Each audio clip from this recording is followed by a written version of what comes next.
Are you up for 3 hours of nonstop terror? Well then welcome to a special episode of Terror Radio Podcast. If this is your first time joining me, then welcome. This is a podcast dedicated in bringing you the best of horror and thriller old-time radio broadcasts, as well as original stories.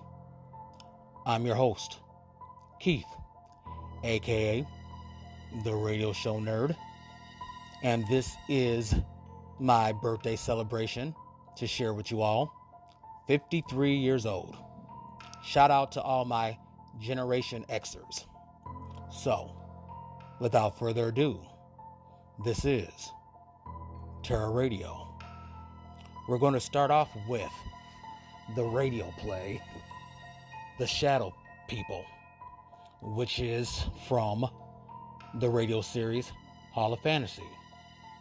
Following that is An Evening's Entertainment from The Black Mass. Next will be Porch Light from Nightfall, followed by Clarissa from Quiet Please. After that, we have Knock at the Door from Lights Out, The Room from Beyond Midnight. After that, we have The Thing in the Tunnel from Weird Circle or NBC Short Story. And we conclude with Three Skeleton Key from Escape. So, you all know the drill. Sit back. Definitely turn down the lights. And let's begin with Shadow People.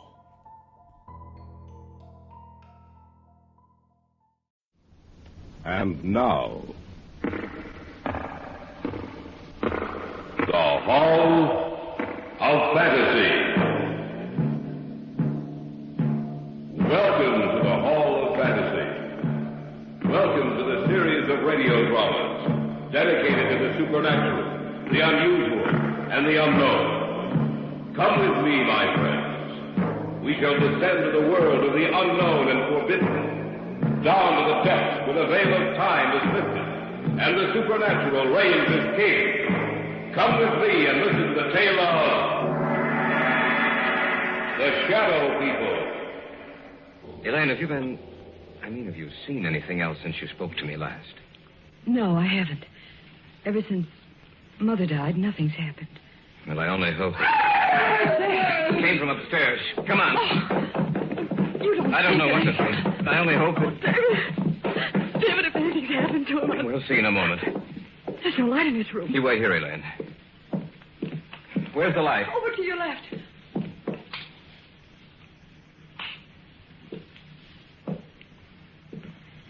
David, what's wrong? Why didn't you leave the light on? Your father's dead, Elaine.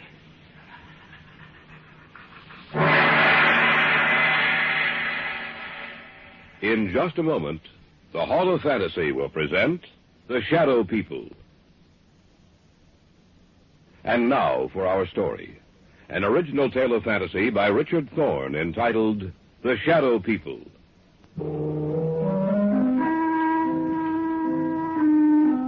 Somewhere along the line of your life, you've met them. You have come in contact with the Shadow People. When did we first discuss it? Oh, yes, Brian and Elaine and I. It was in my apartment. There was only one light on in the entire place. What's wrong? Elaine, what's the matter? Oh, it's silly, I know, but I thought I saw something in that doorway over there. Where? Over there, right over there. Where are you going, David? Over to that archway, just to let you know that nothing's here. Huh. You see, Elaine, nothing's wrong, nothing at all. Are you satisfied that there's no one else here but us? Yes, I'm sorry. I just thought that leave the overhead lights on. I'm sorry. I thought that... Put them back on, David, please. All right, Elaine. Look, what's bothering you, sis? I don't know. It's just that... I don't know. Tell us about it, Elaine. Tell us what's bothering you. You promise that you won't laugh at me? Of course not. Brian? Oh, Elaine, I'm your brother. If something's troubling you, I'd like to know about it. All right, then. The reason I was so upset was the fact that I saw someone or something standing in that archway. But, Elaine, David showed you that there was no one else in here. When the lights were put on, you saw for yourself that we were alone. I'm not talking about something you can see in the light, Brian. I'm not talking about a human being. Then what's it all about, Elaine? In the darkness, I saw something that can't be seen in a lighted area. And I've seen it several times before. You're sure you're not imagining this, Elaine? Oh, I don't have that good an imagination, Brian. How long have you seen this thing, Elaine? Well, it started about 6 weeks ago. You were in Detroit on business, Brian. Mom and Dad were on vacation. I was in the house by myself, in the library. There was only one light on. I sat in the chair beneath it, reading. Several times I thought that something was watching me. I felt there was someone in the room with me, standing right in back of me. Every so often I'd glance back over my shoulder, but there seemed to be nothing there. And then I thought I heard someone whispering. I wasn't sure, but when I heard it again, I got up and I looked all over the house. Oh, I'm not easily frightened, you know that, but out in the hallway, it was almost entirely black. Luckily, I was near a light switch. I looked back over my shoulder, and I saw this huge, hulking shape for the first time. And I heard a voice. Or rather, the whisper of a voice. I couldn't distinguish the words, but that dark shape seemed to be moving towards me. My hand was on the light switch, and I turned it on. In a minute, the light flooded the hallway. The shape was gone. There was nothing there. I was alone again. As long as there's light, I know it can't hurt me. I know it can't reach me. You might have imagined it, you know. Of course, that's possible, but I'm sure I didn't. It was so real. So real, that shape in the darkness. It was the very essence of evil itself.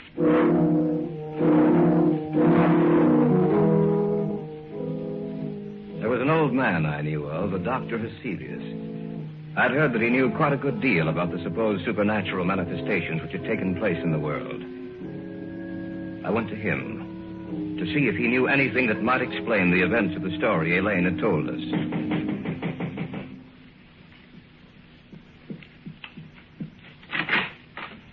Yes, my good sir. What do you wish? I have an appointment with Dr. Heselius. Oh, yes. He mentioned something about it. You are Mr. Drake. Yes. If you'll come inside. Thank you. Dr. Heselius is in the study. Please come with me. Doctor, a visitor for you. Oh, yes. Bring him in. You may go now. Yes, Doctor.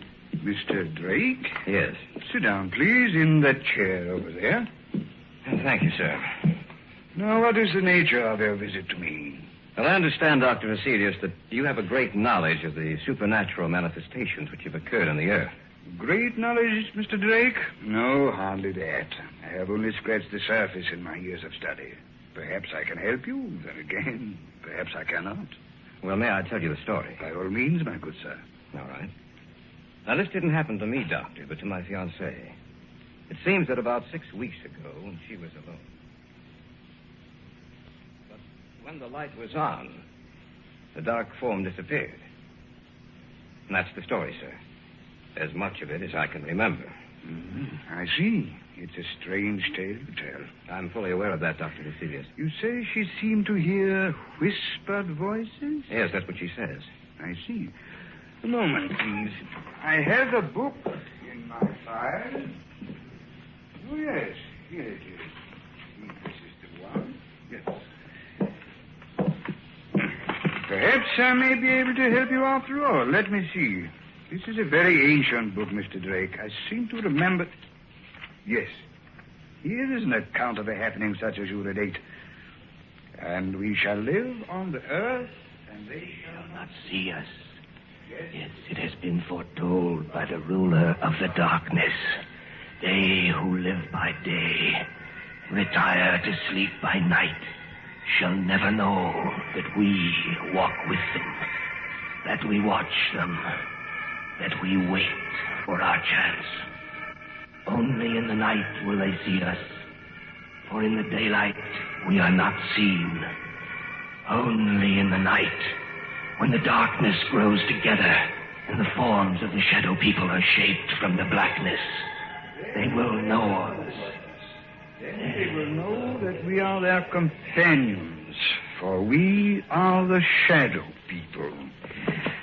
I knew I had read something similar to the story you have told me, Mr. Drake. Dr. Aselius, what can we do? Well, give me a little time. Let me see if I can find any more references to these people of the darkness. One more thing, Mr. Drake. Be sure that your fiancée is never left alone at night. Be sure that there is some living thing, animal or human, which accompanies her every second of the night. For she is in danger, Mr. Drake. A terrible danger.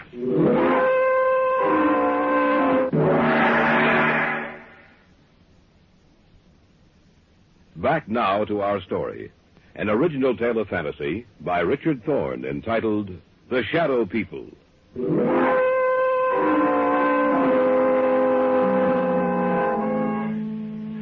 That night, the night of the day I had seen Aselius, Elaine's mother died.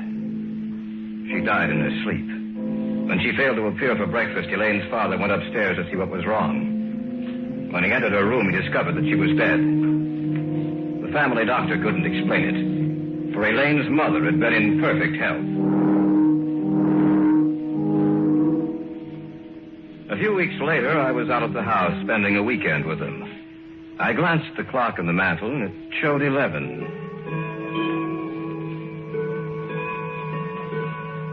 I can't understand why Brian hasn't returned from town. Well, he said he had some extra work to catch up on. He told me this morning that he might be late. Well, 11 o'clock, I'm going upstairs.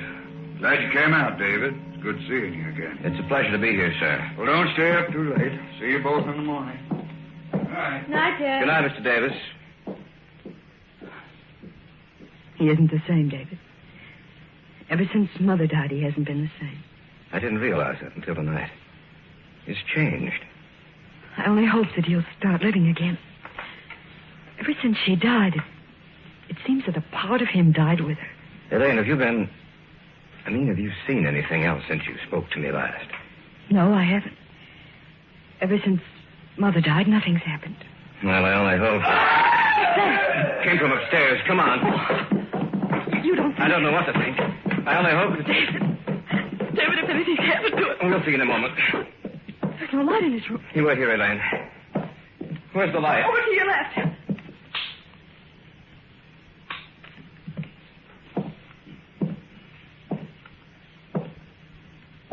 David, what's wrong?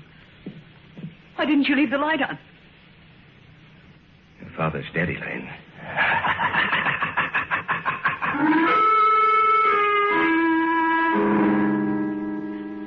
I had walked into the darkened bedroom. On the bed was Elaine's father. It didn't take a second look for me to know that he was dead. I switched off the light and walked back into the hallway to tell Elaine what happened. And then from the room there had come an eerie, quiet laughter. In the darkness of that room was some unknown evil power. The voice itself was unearthly. There was no substance to it. It sounded as if it came from the darkness itself. No. No, I don't believe you. It's the truth, Elaine.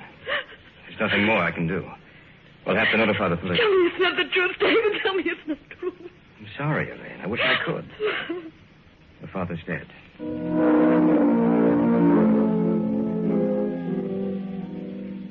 After the burial, Dr. Aselius got in touch with me. He said that he wanted to meet both Elaine and Brian, that he wanted to talk to the three of us. Accordingly, a few nights later, he came out to their house. Miss Davis, will you tell me just when you saw the first manifestation? The night Brian was in Detroit. Now, Miss Davis, you have even seen this apparition in the company of other people. Is that correct? Yes. The night at David's apartment. All right. Now I'll tell you what I think. You are in deadly danger, Miss Davis. These beings want to claim you. So far, they have had no success. Only in the darkness do they have power. Little by little, step by step, they have been removing the obstacles in their way to reaching you. First your mother, and then your father, Miss Davis. Both died in the same fashion. In the darkness, death struck at them. Now tell me, do you feel their presence here in this room as I talk to you? Yes. Turn out the lights, Brian. No. Stand by the switch, if you please, Brian. If anything happens, turn the lights back on. All right. Dr. Vasilius, I don't... Do you want me to continue working with you? Yes, sir. All right, then. Brian, turn off the lights. Yes, Doctor. The room now is in darkness, Miss Davis. Do you feel or see anything? No, Yes. Yes, I do. Do you see anything? Yes. Doctor, I don't... Be quiet, you fool. I know what I'm doing. In front of me.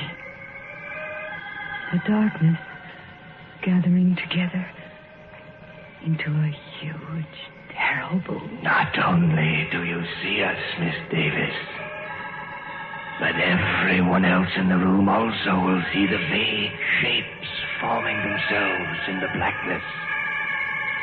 We do not want you, Dr. Hecelius. The girl we want.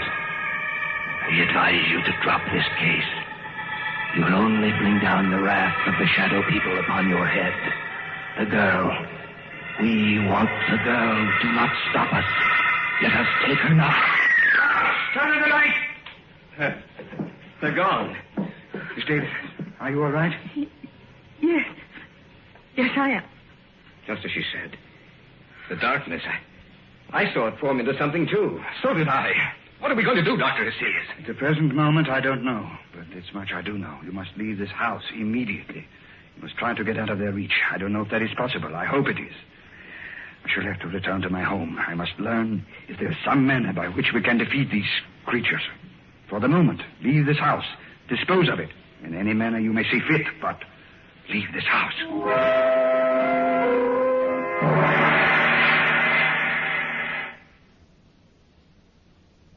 Back now to our story. An original tale of fantasy by Richard Thorne entitled The Shadow People.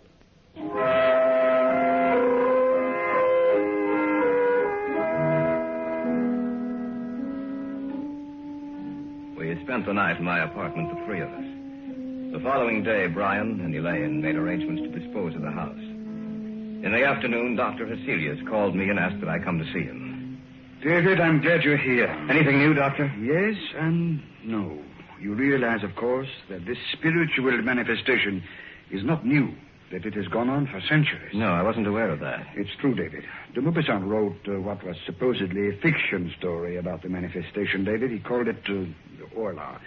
However, according to the information here on my desk, it was taken from an actual case history. Of course, he embroidered the story, added a few touches to something he didn't realize actually existed. But have you found anything with which we can fight them? Everything depends upon an answer I received from a colleague of mine in Paris, Dr. Henri Renaud. I dispatched a telegram to him last night. Why hasn't he answered by now? There are certain things that must be done. It will take a few days, I'm afraid. We have to wait, David. There's nothing else we can do.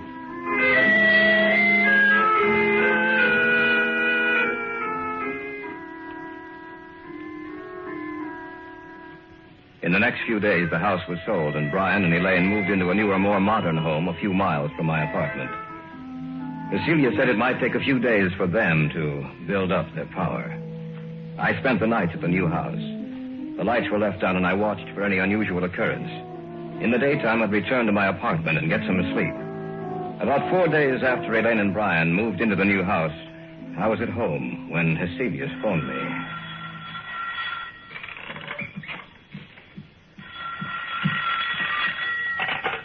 Hello? David? Yes, Dr. Hecelius? I hate to tell you this, David. What's the matter? What's wrong? They were a step ahead of me, David. I just received word that Renaud died or was killed at same moment I sent the telegram to him. Step by step, they had outwitted us. For they had anticipated every move we'd make. Even Dr. Hecelius was at a loss as to what to do.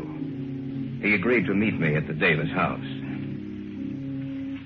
What did you want to see us about, Dr. Hecelius? Did you find out anything more? I'm sorry to say that I haven't. At the moment, I'm at a complete loss. I don't know what to do. But what did you want to see us about this evening? Merely to check, to see if anything else has happened. Miss Davis, have you seen or heard anything? Not in the house, only in my dreams. Your dreams? Yes.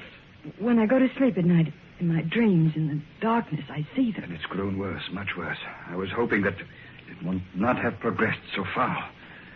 There has been no disturbance in this house, but now they disturb your sleep, Miss Davis. Now, you must stay awake for as long as you can. I want the three of you to move into my house. Perhaps that will give you more protection.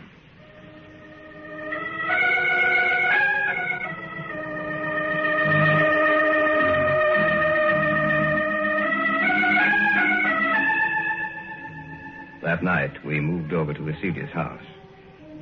Perhaps Elaine would have more protection there. From there, we might be able to devise some plan of action, some way to beat those beings.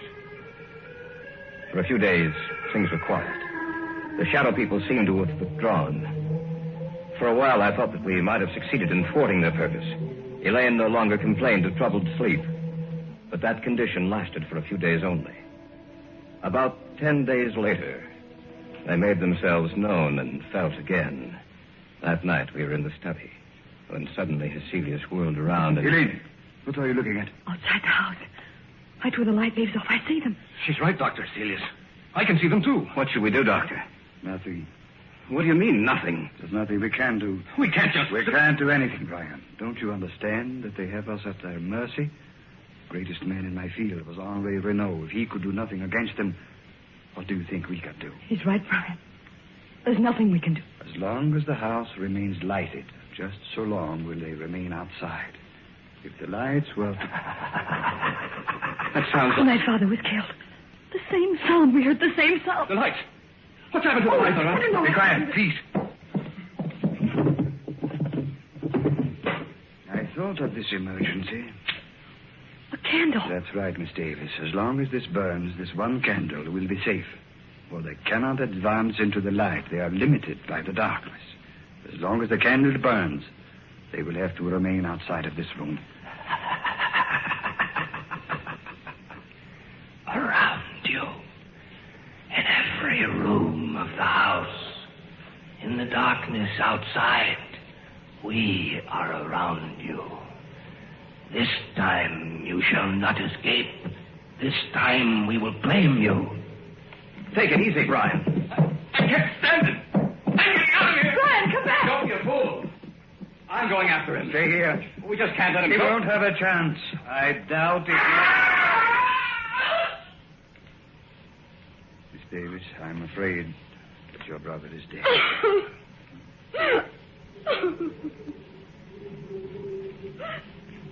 The wind, Doctor.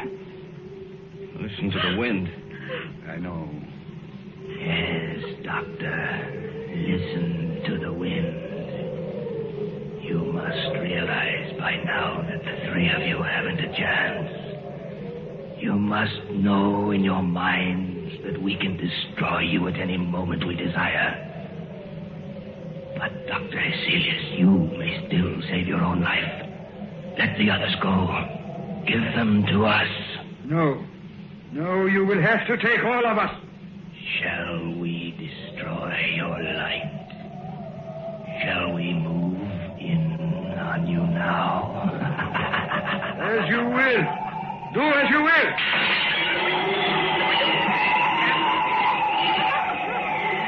Sorry, David. The candle is out. In the darkness, the figures in the darkness.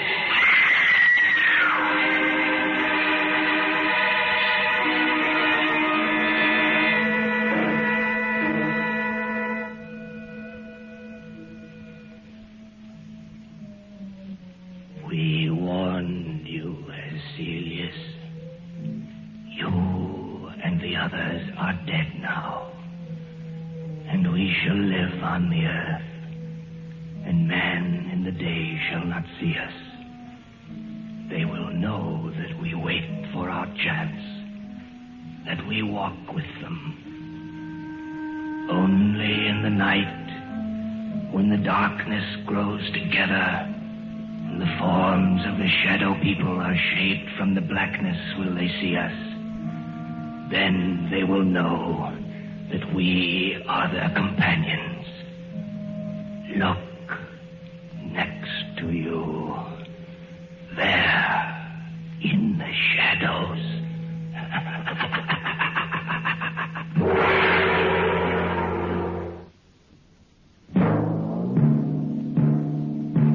So runs tonight's tale of the unusual, the terrifying, the unknown. Join us again when next we journey down the corridors of the Hall of Fantasy to hear another strange tale of the supernatural. All characters and events portrayed in these programs are fictional, and any similarity to actual events or persons, living or dead, is purely coincidental.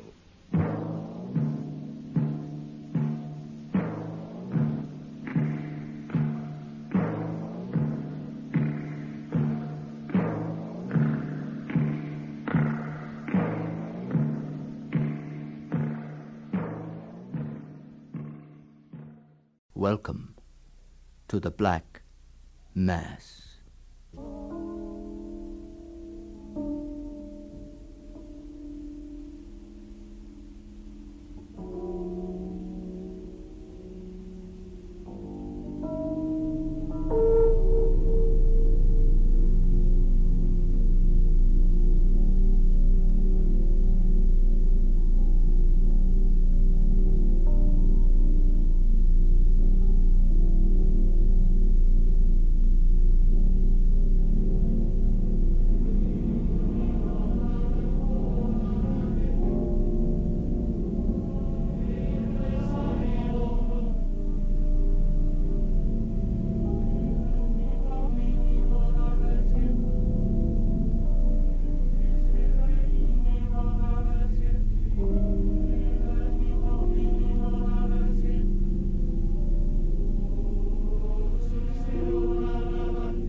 Tonight, here is a tale about olden times, based, more or less, on the story by Montague Rhodes James, An Evening's Entertainment.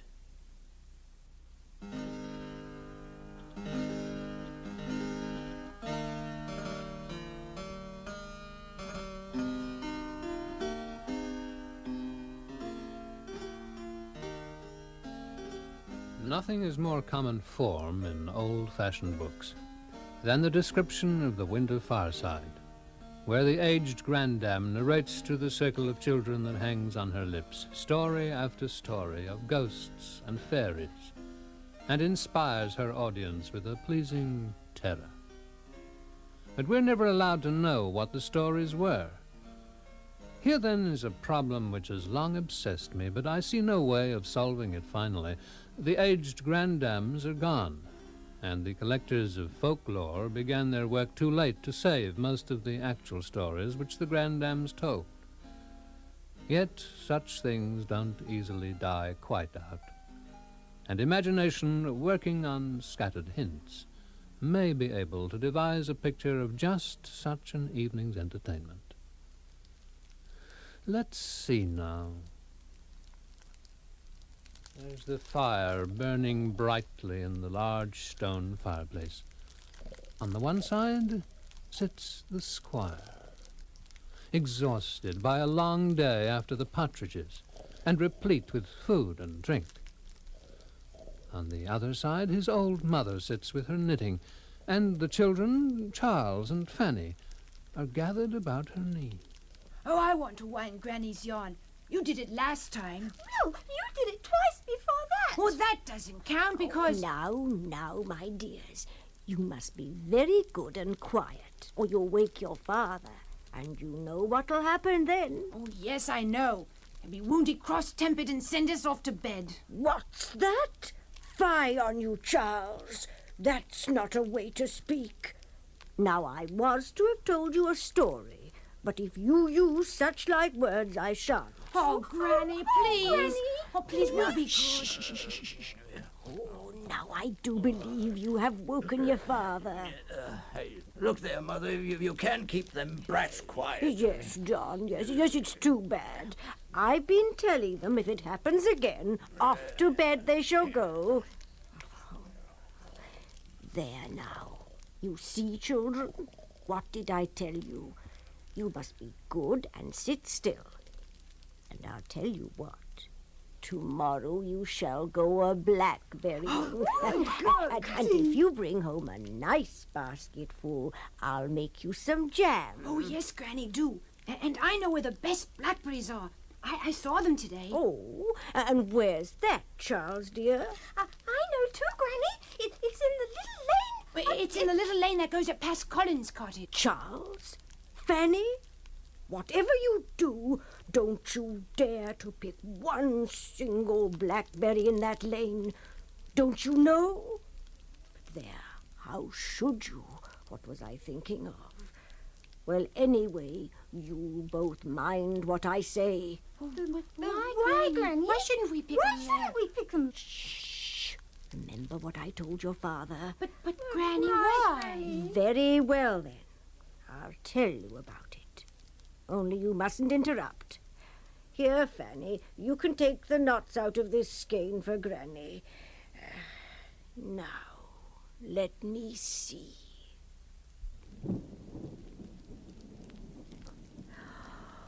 Oh, my, sounds like a storm blowing up outside, doesn't it, children? Well, no matter. We're safe and warm inside, aren't we? Well, now, that lane. All this, mind you, happened when I was quite a little girl. That lane was feared even then, and as far back as anyone can remember. And if something that happened to your granny on that lane is any indication, I've often wondered if there was any connection between what I saw and all that about Mr. Davis and his friend that I'm about to tell you. What did you see, Granny? Yes, what did you see, Granny? What did you see? Well, you know that lane passes near to the top of that hill, where you've seen that old figure cut out in the crag. Well, I was passing along there one evening. I was already late getting home for my supper. But I remember seeing the currant and gooseberry bushes along the side leading to the top of the hill. The berries were ever so ripe and delicious. And before I realized, I had followed them, tasting one bush, then another, near to the top of the hill. Then I stopped for a moment. I was sure I heard something. Voices, I thought. But I couldn't make out plainly because of the wind. I couldn't make out whether they were coming from the top of the hill or from inside. Somewhere inside the hill itself, voices singing or calling or something. I wasn't frightened at all at first, and I remember walking farther up to see where the sounds were coming from, and the farther up I went, the more it seemed the voices were coming from all around me, from below as well as above. Then, suddenly, you know all those strange old rocks around the top of that hill? Beside one of those rocks. No one believed me when I told the story later, or made out they didn't believe me.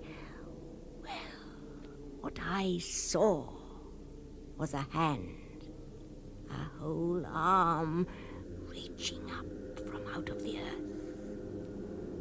Now, they say that the hill had once been a burial place in ancient times, and that a skeleton arm could very well be unearthed by the rains. But that was no skeleton arm. There was flesh on it, dark and old, and long nails, more like claws. Now, you can believe me or not, but I say I saw that arm reaching up out of the earth. And it wasn't a dead arm. When I came nearer, I saw its fingers moving like it was in pain, like it was beckoning me to help it. The rest of it, out of the earth. Now, I told you that I wasn't afraid, and that's true, until I got so close that it almost touched me. But then suddenly a terrible fear overcame me, and I ran all the way down the hill. And I have never once set foot on that place since. Well, now, it was only a short while after that the events I was going to tell you about began. Careful, Fanny, not too close to the fire with that yarn. That's better. Well, now, up at the far end of that lane, let me see, is it on the right or the left-hand side as you go up? Oh, yes, the left-hand side. You'll find a little patch of bushes and rough ground in the field, and something like a broken old hedge round about, and the kind of gooseberry and currant bushes I told you about growing among it. Well, that means there was a cottage stood there, of course. And in that cottage there lived a man named Davis. This Mr. Davis lived very much to himself. He didn't work for any of the farmers, having, as it seemed, enough money of his own to get along. But he'd go to town on market days. And one day he came back from market and brought a young man with him. And this young man and he lived together for some long time and went about together. And whether he just did the work of the house for Mr. Davis, or whether Mr. Davis was his teacher in some way, nobody seemed to know. He was a pale young man and hadn't much to say for himself. Well, now, what did those two men do with themselves? Of course, I can't tell you half the foolish things that the people got into their heads. And we know, don't we, that you mustn't speak evil when you aren't sure it's true, even when people are dead and gone. But as I said, those two were always about together, late and early, and there's one walk that they'd take regularly to the place on the hill that I just told you about.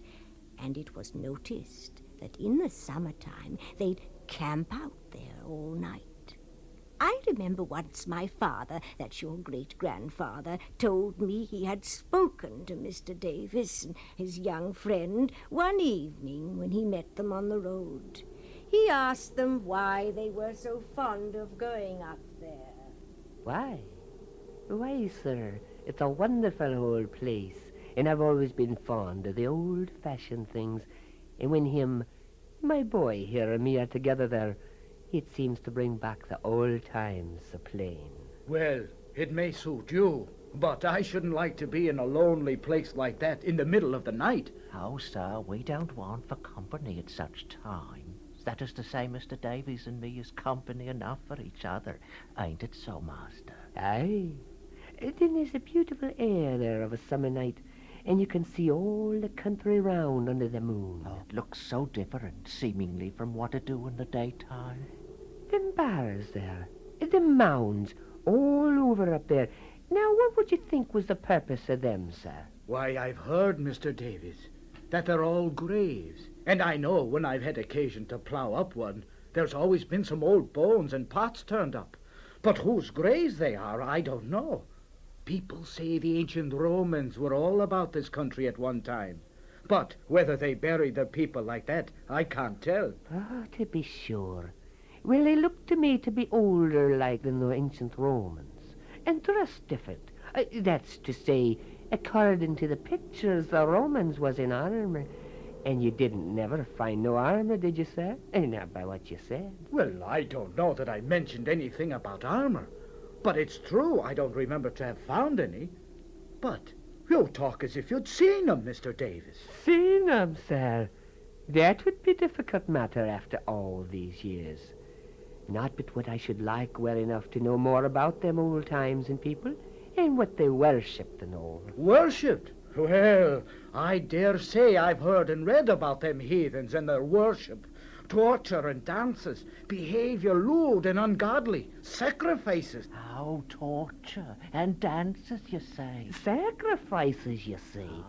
Lewd and ungodly behavior. What manner do you suppose? Read about 'em, you say. Heathen, you say.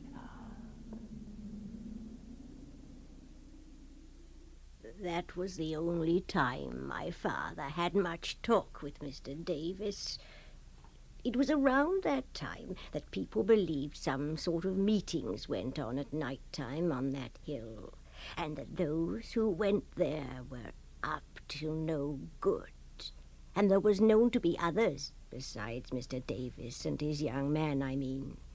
And it was only guessed what really went on.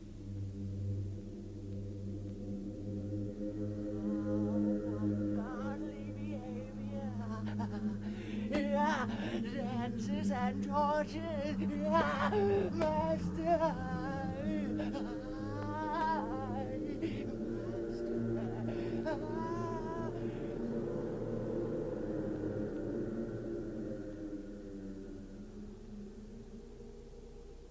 Not so close to the fire with the yarn, Fanny dear. Now mind what I say, else you find yourself going up in flames. Oh, don't stretch that skein so, Charles. Hold it loosely. That's it. Well, now. Well, I suppose it was a matter of 3 years that Mr. Davis and this young man went on living together. And then, all of a sudden, a dreadful thing happened.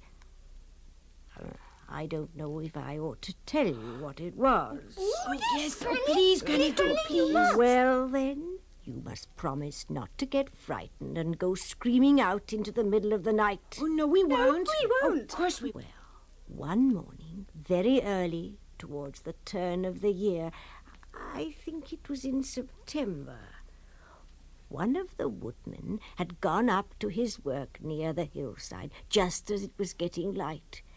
And what he saw nearly drove the poor man out of his wits. He dropped everything he was carrying and ran as hard as ever he could straight down to the parsonage and woke up old Mr. White. Parson White. Parson White.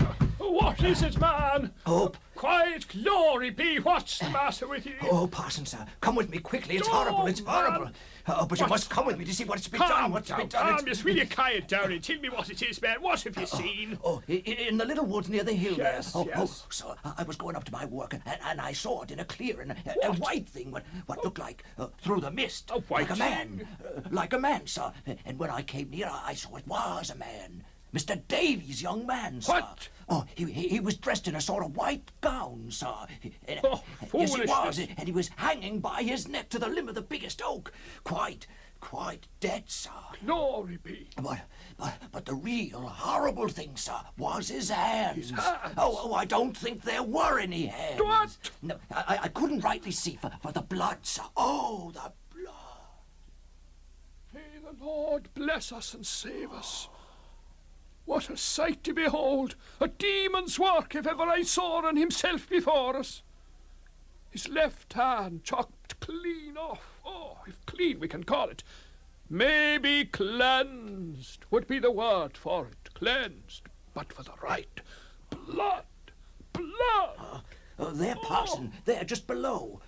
I hadn't seen before. Look, sir. What? Oh! The hatchet! The hatchet on the ground here. Stuck with blood and bits of flesh. Horrible. Some flies on it already. Oh, don't touch it, don't. Do you think, sir, that this is a murder? It's an abomination. An abomination, but I think it's his own act. I think so. You see here, the rock over here. He could have jumped from it and... Yes, it must have been. You can see the saints, the blood, the hand. Aye, sir, 'tis the hand where he chopped it off. And there it lies. Oh, a sight, sir. Such a thing. Oh, and do you see, sir? Do you see it is grasping something? So it is. What with all the blood can you make it out? It seems flesh. It seems part of a living body. Oh, sir, what do you think? God's mercy. I think it's no living body whose part this be. This is Mr. Davis's man, you say, on the tree. Ah, yes. I think we'd best find what we can of Mr. Davis himself. Oh, yes, sir. We'd better hurry, I Come think. now. Come on, Come. sir. The cottage is down there. On the hill, hurry, you see, man, in the hurry field over there. Well, now, the door of the cottage stood wide open, and the two men rushed in, not knowing what horrors to expect. Mr. Davis! Mr. Davis! Mr. Davis! When they came to the little room which served as a parlour... Oh, bless us and save us. What they Look, saw... Look. Oh, they would not forget the sight for the rest of their lives. What did they see? Well, there in the centre of the room... Work of the devil's own devil. ...was a table that had been set up as a kind of altar or place of torture, and stretched across, his feet in clamps attached to the foot, and his wrists held at the corners above his head, spread out, naked, facing upwards, lay Mr. Davis, his body almost in shreds from a whip which lay beside him, a tangle of blood and flesh. But the worst of it, oh, the worst of it, the work of the axe. Just below the breastbone, the body had been sliced as far down and torn open, and inside the axe had hacked and slashed away. A part of the spine stuck up, but nothing else was recognizable except the blood. Oh, the blood everywhere. And the strangest thing of all... Do you see the face, Woodman? Aye, sir. The most horrible part. Not a mark on it. The eyes staring up. With the mouth open into a terrible grin. Oh! Did you see that twitch? Yes. The man can't still be alive and breathing. And trying to speak, it seemed. Both men leaned close to hear, and swore later what they heard, though no one could make sense of it. But they swore they saw the mouth move, and the words barely audible come forth. Again. More.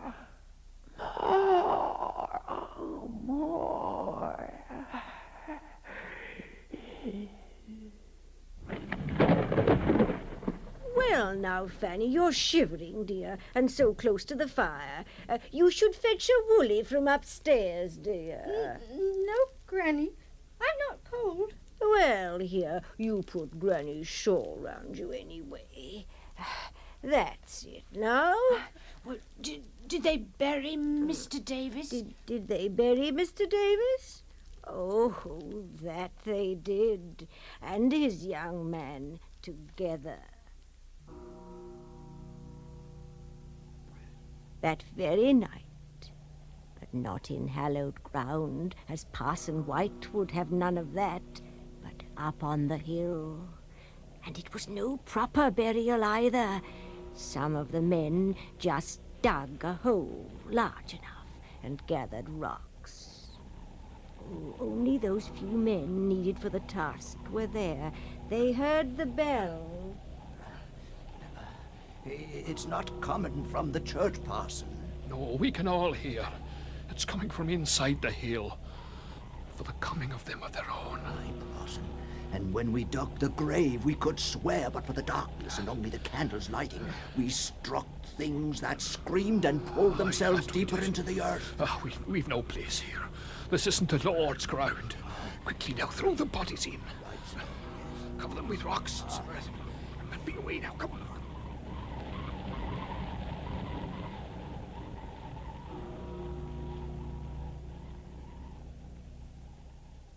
And they did. But it wasn't exactly the end of the story. What happened then, Granny? What's that sound, Granny? Do you hear it? Ah, the sound. I'm coming to that. Well, next morning, some of the town folks passing by saw those strange black patches on the road leading up the hill like a trail. They look to be alive, like. How could they be? But they shimmer so. And when they went closer... Oh, God preserve us! Flies! Thousands of huge flies! And look what they've been feeding on. Patches of blood from those bodies that were rolled up last night. Where did they come from? Well, there's never been so many flies about. Oh, look! Lifting up all along. The sky is black with them. Oh,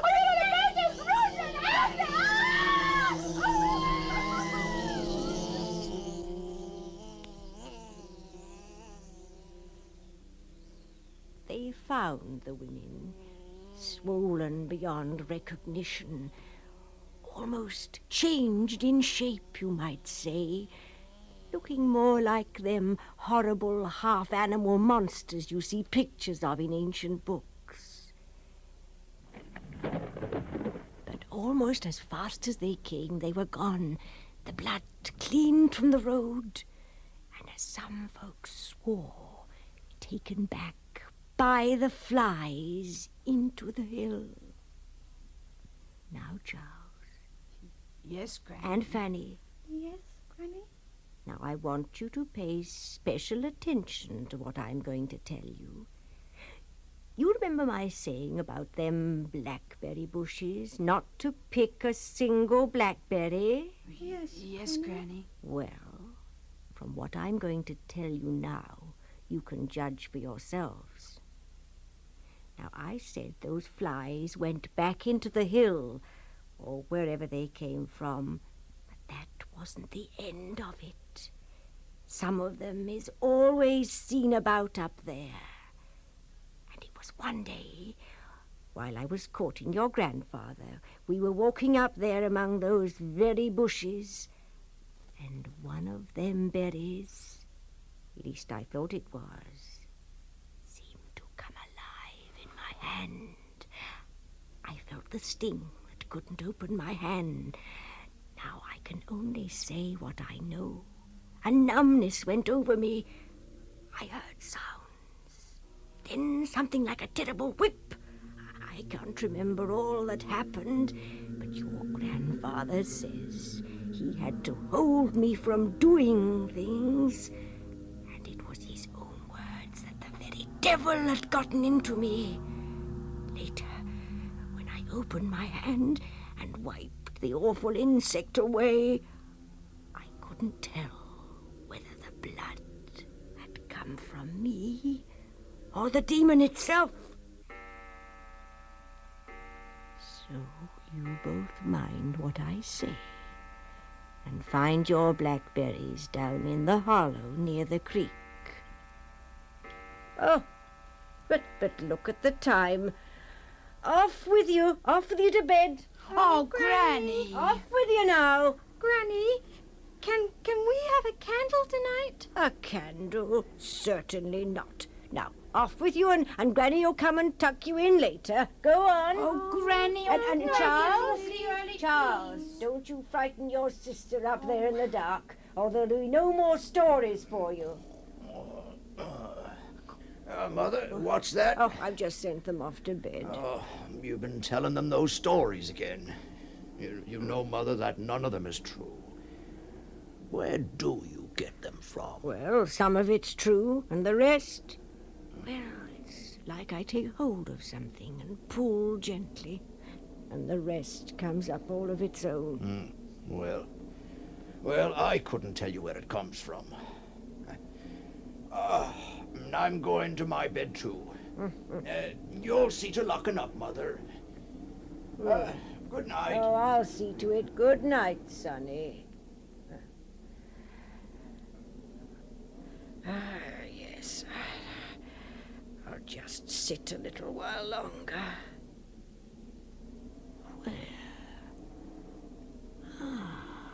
Where do they come from? Where?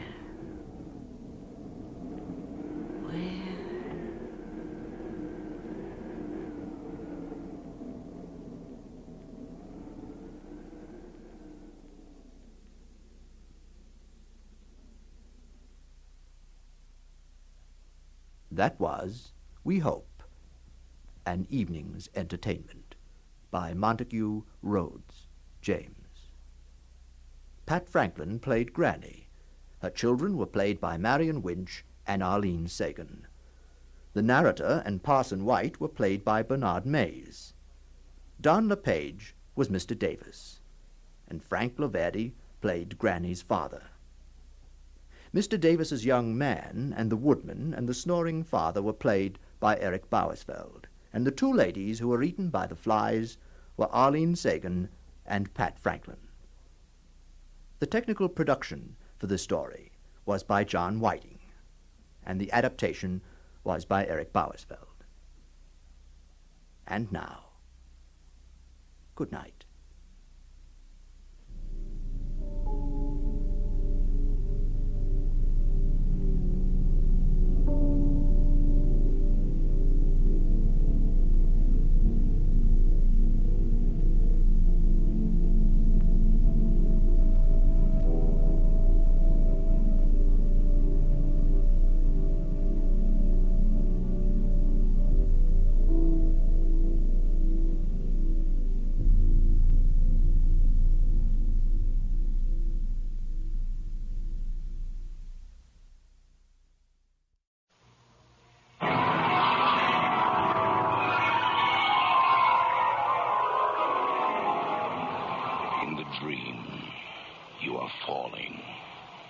Lost in the listening distance as dark locks in.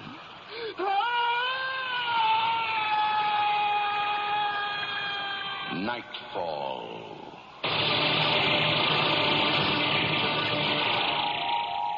Good evening. Tonight, and almost as usual, we'll be taking you out to a nice little place in the country. Of course, we can't promise that you'll know where you really are, even after you've arrived. The play, a first for Nightfall by Randy Brown, is called The Porch Light.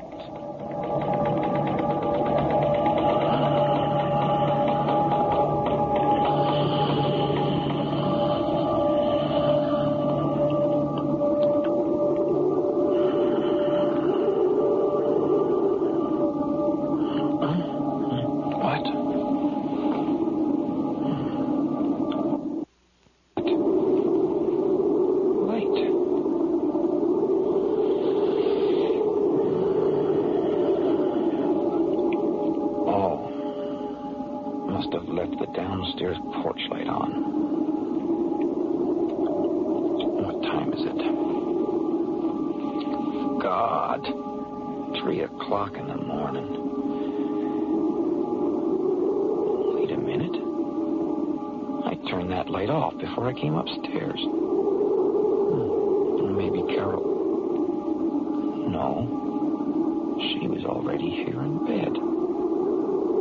I know I turned it off. How could it?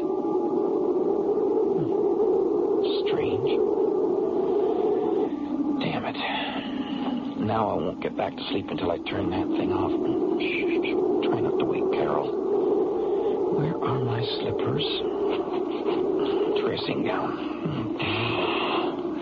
It's cold. Feels as if the window's open. Nope. It's closed tight. Must be a draft from somewhere. Ooh, look at that storm. Must have snowed 6 inches in the last few hours. What's that? Something moved under the porch light down there. Can't see for this frost. Looks like it's...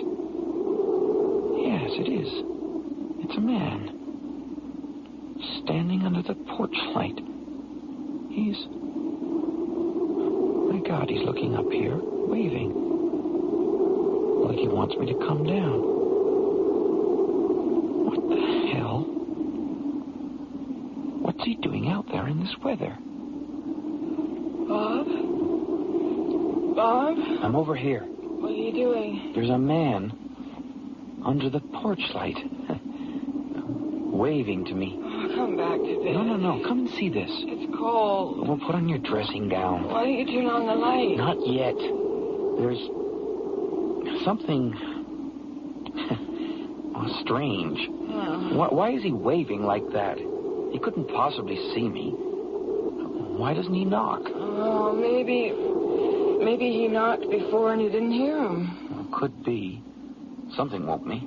Look, he is there. You thought I was dreaming? No. What's he wearing? Looks like a jacket or... It's not a jacket, it's pajamas. Pajamas? Yeah, you're right, it is. Where could he come from wearing pajamas? Well, his car must have broken down. Who'd drive around the country in pajamas during a blizzard? Something funny. Funny isn't the word for it. No, I mean, he's standing there and seeing the pile of snow you shoveled today beside the front door. See the snow shovel sticking out? Yeah. See the shadow of it? Well, he's standing right beside it, and he's not throwing a shadow. Oh, Carol, well, it's hard to see with all that snow blowing down there. But, well, it must be a trick of the light or something. Anyway, I guess I'd better let him in before he freezes. Look at him waving like that.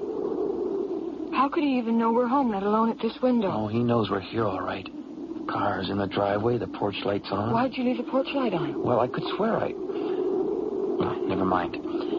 I'd better get down there. You still can't see a shadow. Yes, well, you're right. It is weird. I don't understand.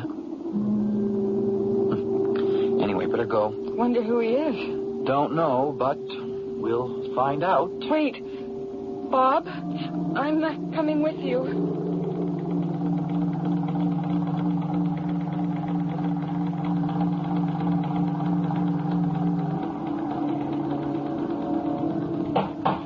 Bob, come into the kitchen. Honey, he's knocking at the door. I've got to answer it. No, wait. Come in here for a sec. Look, Carol, the poor guy's freezing out there, and Bob, something's wrong.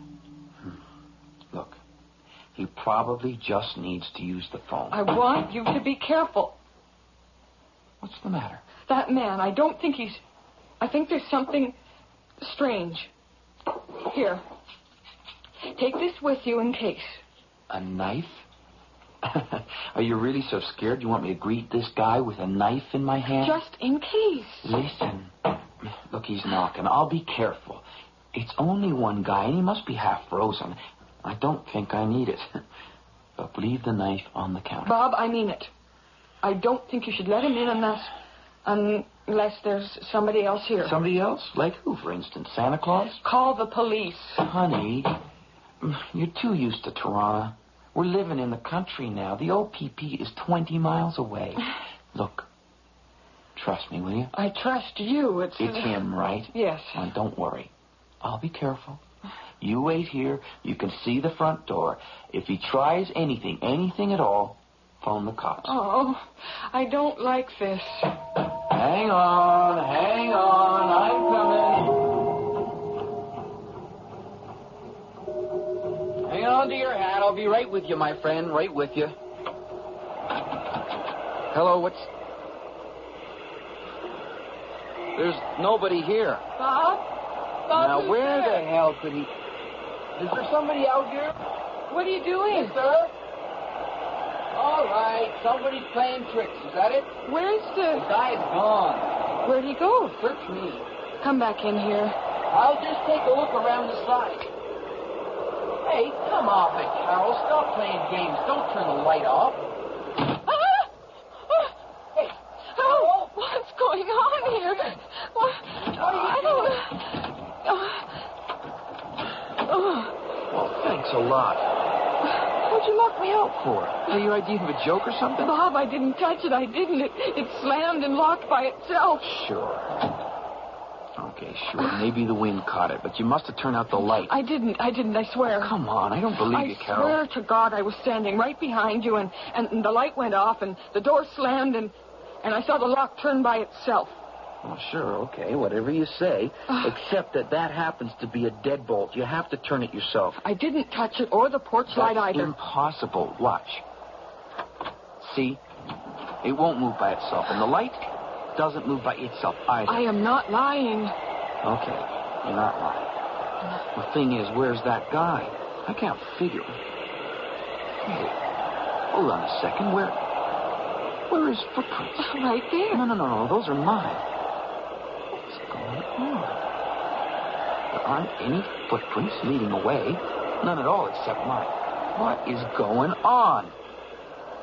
Now, you stay here, honey. I'm going to take another look. No, don't go out there again. Hold the door this time. And leave the light alone. Bob, get in here. Look. See? I'm standing right where he was. No footprints. And look at my shadow. It's huge. He couldn't have missed it. Even from upstairs. You're crazy going out there. Hold, I'm freezing. I told you not to. I know. I heard you. This is really strange. What do we do now? Carol. What? Did you... What? Did you really not? What? Did you really not turn off the light, or... No. Hey, you're shaking. Come here. Oh, Bob, I'm scared. Take it easy. Don't worry, all right? That's the main thing. Come on now, brighten up.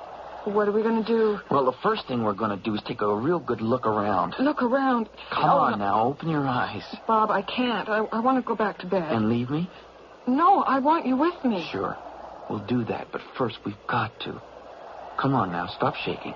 I'm freezing. Me too. And we'll feel better once we start to move. Now, first, I want to check the living room and then the dining room. Come on now.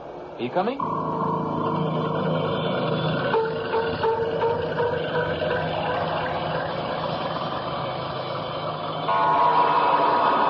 Let me get the light. There, that's better. Bob, that man, who could he have been? What could he have been is more like it. I don't even want to think about... Where are you going? Checking these windows. Nope, all locked. And so are the ones in the dining room. See, there's nothing to worry about. The whole house is locked up tight. Well, why are you checking the windows? You don't think... What? Do you think he might try breaking in? I don't know, maybe. Oh, God, I think I'm going to be sick. Hey, Carol, relax. Just relax, okay? Everything's locked up tight. Nobody could get in. There's nothing to worry about. No, Bob. Look, why don't we just go into the kitchen and get some coffee?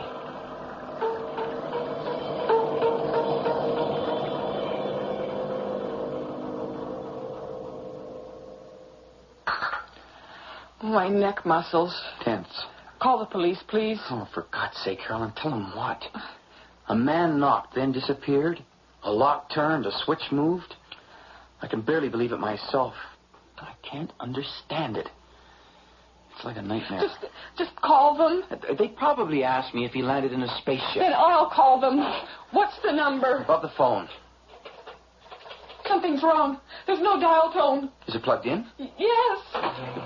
Take it easy. Let me. Let's see. It must be... Yeah, it is. It's dead. What are you doing? I'm checking the cord. What are you looking for? Oh, nothing. Disappears here. Must go down to the basement. I better go down and check. Bob, no. You think somebody cut it? I'm not thinking anything.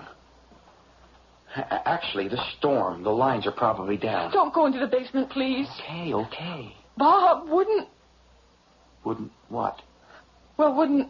If the telephone lines are down, then wouldn't the electricity be off, too? Good point.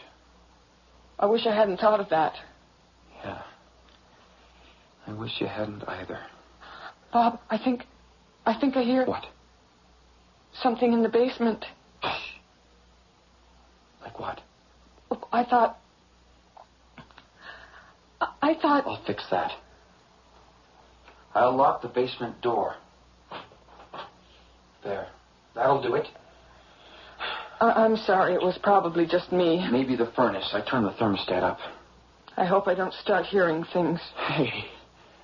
Let's turn the radio on, get some music.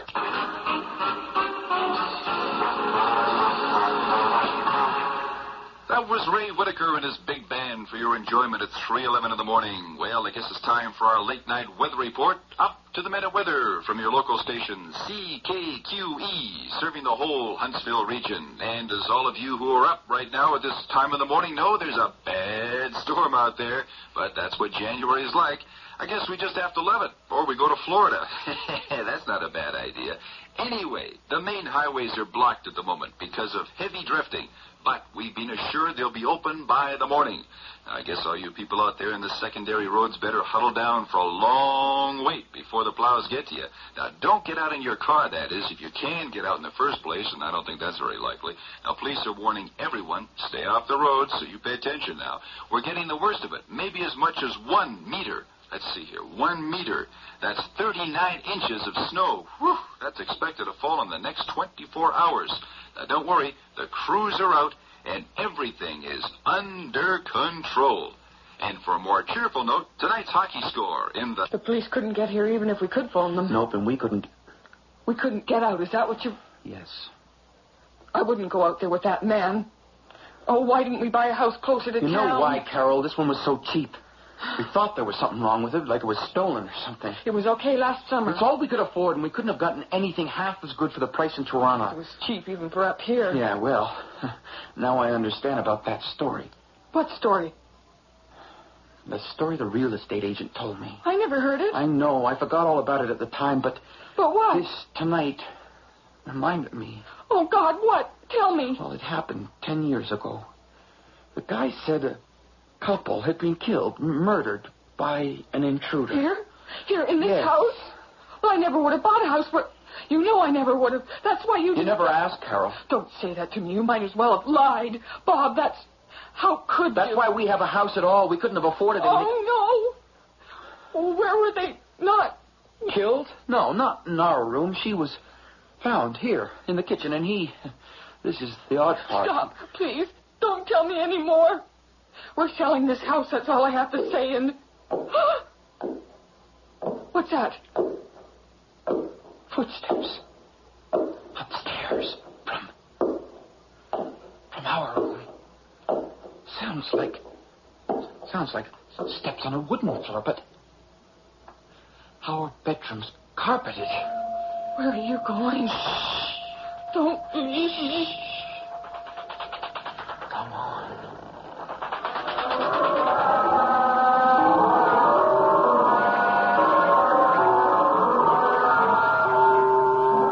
Look, our bedroom door's open. I'm going in. We've had enough of this. You don't know what he'll do. If anybody's in there, come out, okay? We don't want trouble. I'm coming in. No, Bob, please don't. Stay here, Carol. Okay, I'm coming in. I'm coming in now. I just want to talk. Carol, there's no one in here.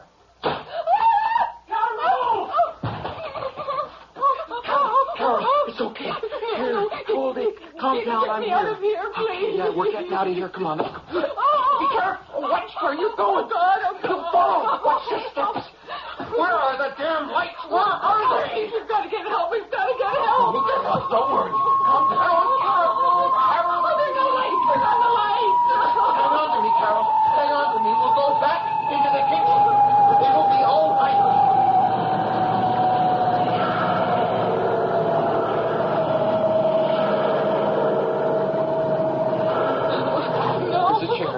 now. You'll be all right, darling. I'll take care of you. Hang on to me, Carol. Hang on. Turn on the lights, Bob. It's so dark. They're out, honey. The lines must be down somewhere. Oh, now, no. We've got candles, don't we? Do you remember where the candles are? In the cupboard. Bob, won't somebody help us? Of course they will. Don't you worry. Now, which cupboard? I don't know. Below the sink, maybe. I don't know. Yeah, they are. Matches. Here. And there was light. Damn draft in here like a wind. It's so cold. I'm freezing. It's the draft. Now it's blowing out the candle. There. Got it going now. That's better. Damn it. I can't keep the candle going. All right, Carol. I've got to get the flashlight. It's in the front hall closet. No, don't leave Darling, me here. listen, we've got to get out of here. I'm not going outside. That man's out there. Oh, I can't. You've got to hear me. Now, I'm going to the front hall closet to get the flashlight, and I'll bring your coat. Oh, what if he's in there? I'll chance it. Be right back. Take the knife. Oh, okay. Where is it? On the counter. I need a light. Where? It's not there. Oh, no. What? The knife. It's stuck in the wall. Oh, how did it get there? God knows, but leave it there. No good against that. Whatever it is up there. Don't go back upstairs. I'm not. He can stay up there for all I care. He can have the whole damn house if he wants. Do you hear me? You can keep the whole damn place. Stop it. Don't worry, Carol. We're going to be all right. I'll be right back.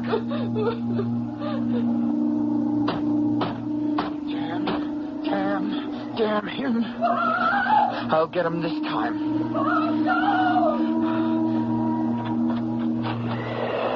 Nobody. In the porch light. It's on. How can it be on and no footprints here? The door! Bob! Is that... Carol, open the door! Open the door!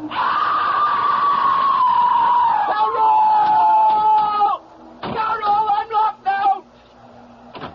Carol, my God! I've got to get in! Snow shovel! Carol, it's me. I'm coming in the window. Where are you, Carol? I'm coming. Carol, answer me. Are you still in the kitchen?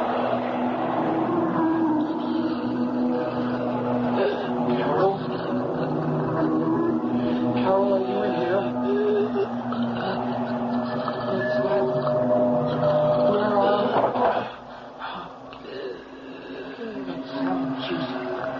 Got to have some light.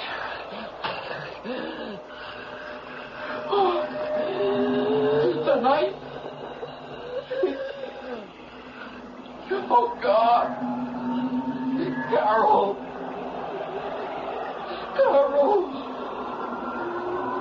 Oh, God. No.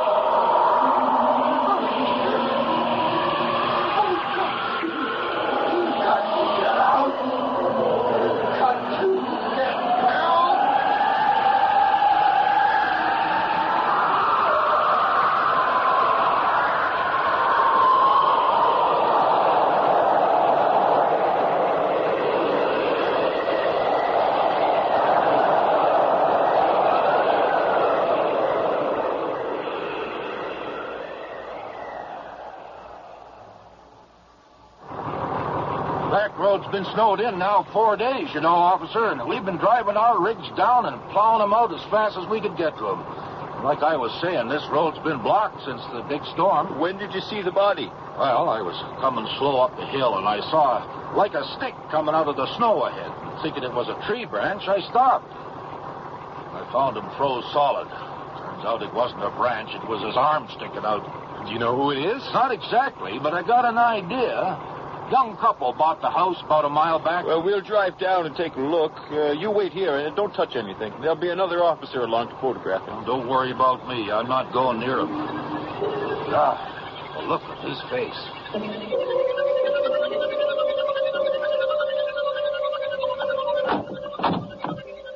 Well, this must be the place. Nobody's been in or out.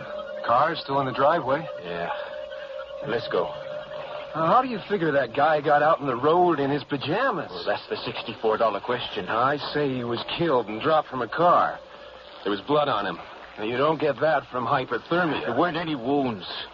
I got a hunch we'll find our answer, if there is an answer, inside this house. What makes you so sure? How long you been on the force? A year. Over the last 9 years, we've had a lot of calls from this house. It's been empty for the last year or so. But before this, anyone who rented it would call us to report waking up to find some guy in his pajamas waving to them from the front porch. Well, how'd they know he was there? Well, they could see him standing under the porch light. But when they went to the door, nobody there. And footsteps and lights going on and on. A haunted house? You're kidding me. Well, everybody who lived here got out faster than they came in. Here, look. The front door's open, and the window's broken. Yeah.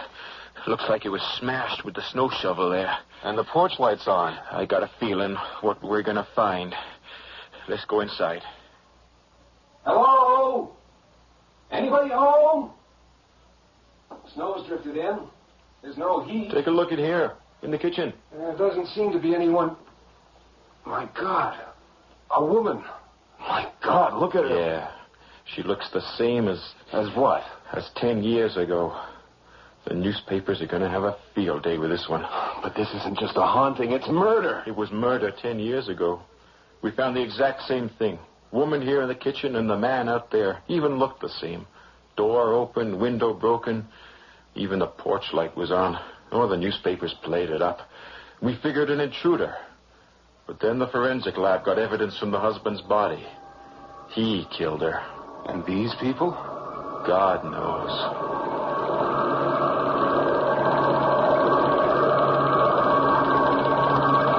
You have just heard The Porch Light by Randy Brown.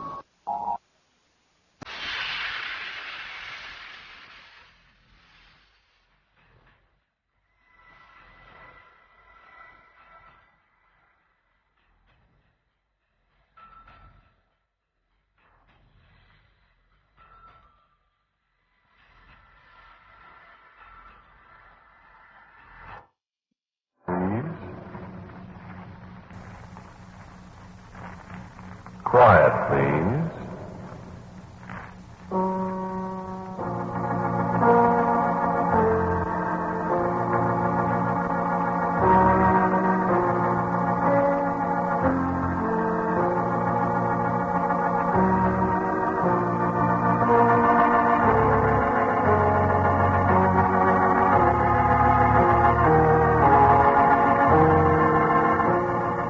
The Mutual Broadcasting System presents Quiet Please, which is written and directed by Willis Cooper and which features Ernest Chappell.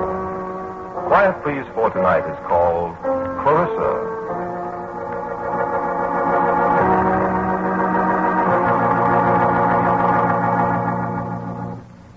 No. He was dead before the fire started. I've told you that a dozen times. No, I can't prove it, of course not. You just have to believe me. Take my word for it. I can't prove he was dead. You can't prove he wasn't. And anyway, what difference does it make? Now, I'm sorry. I can't hear you very well. Yes. Well, all right. It was an old black shell of a house. A house that has lived too long. A house where the floors groaned in pain at night, where the windows shuddered at the gentlest touch of the wind. Where door latches suddenly gave up their grip and let the night come sniffing into the house to paw at your eyes and wake you to the other silences that lay around you. It was never warm there. In the winter, old Heinz kept a fire going in the fireplace in the old sitting room, but the The logs were scrawny and the draft was bad. And the flames seemed to grudge us their warmth so that we shivered all through the day. We're glad when night came and we could escape to the meager comfort of the drafty bedrooms. And in the summer there was a dampness about the place. An unhealthy clamminess drifted from the walls and stirred uneasily among the ancient smells of decay that clung to the place. Well, I suppose you could call old Heinz a character. You said you didn't know him? An immigrant from the Rhineland sometime in the early 70s. That would make him, let me see, how old? Ich war im Rheinland geboren. In der Jahrzeit 1862. That's right, 1862. He was an old man, but he never appeared old.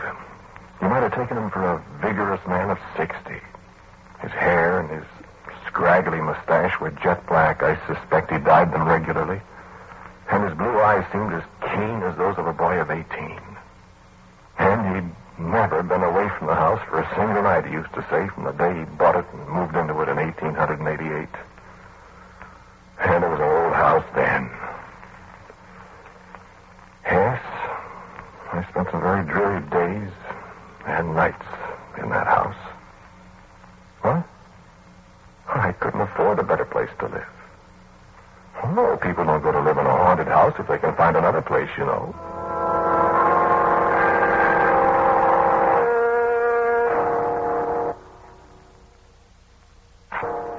Well, yes, of course, I'd heard it was haunted before I went there to live. Do you believe in haunted houses? No, neither did I, of course. Well, I agree, it did look like a haunted house. I've told you about the sounds in the night. I've told you about some of the sounds in the night. Yes, of course, there were other sounds. Well, please, let me tell it my own way. Well, Clarissa, for instance. Clarissa in particular. Clarissa above everything else. I had lived there nearly a year. Heinz and I sat that first night alongside the fireplace. I remember he'd asked me to share a bottle of Ben Custer Doctor with him. We sat in front of the stingy little fire. And there was a kerosene lamp on the table, and Heinz in his old black coat with the sleeves that were too short. You like the wine then, Jesse? Yeah, very much. Very much. I have not much left.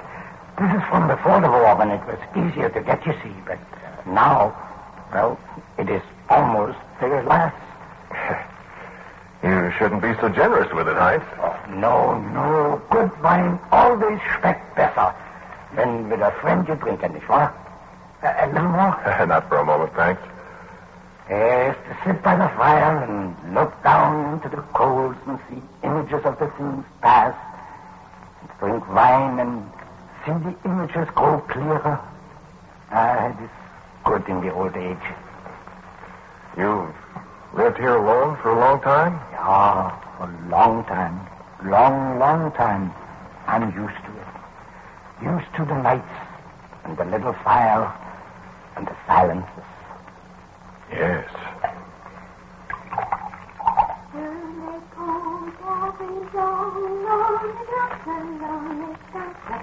It is cold for this time of the year. Listen. What's the rose? Oh, I thought I heard someone singing. So? Did you hear anything? It is Clarissa. What did you say? Clarissa, my daughter. Well, I didn't know you had a daughter, Heinz. Yes. Is there more wine? No, thanks. I haven't seen her around. No. Well, is she... Excuse me, Heinz. You will forgive me, Jesse. She's a child. I do not wish you to be bothered. Why, she wouldn't bother me, Heinz. I like children. There's enough left here in the bottle for one more for each of us, huh?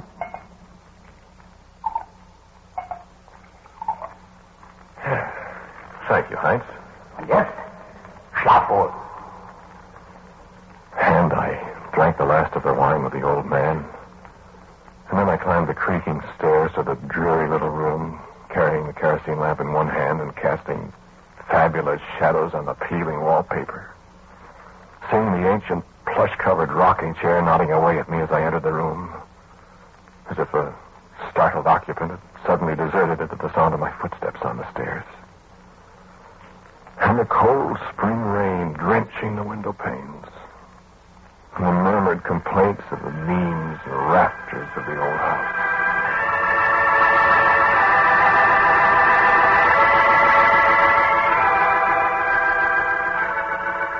The pleasant, musty fumes of the wine I had drunk kept sleep away for a while when I'd blown out the lamp. The melody of that children's song flowed again across my mind as I lay there. My thoughts wandered to the lonely child that dwelt in the haunted house with the old man and the newcome student. I smiled to myself as I thought, now that settles the question of the house being haunted, doesn't it? People have heard the little girl singing to herself in the night. They've not known that a little girl lived here, too. Well, that's the ghost. And I smiled again at superstitions. And another idle thought struck me. I wondered at the child's age. 10 or 12 years old by the sound of her voice. And somewhere in the back of my drowsy mind, I seem to remember that Heinz had told me Helena, his wife, had died... When was it the year of the San Francisco earthquake? Well, that would be 1906. That would be 42 years ago. And this was a child of 10 or 12. I must have been mistaken. I was getting sleepy. The wine, the rain, the dark.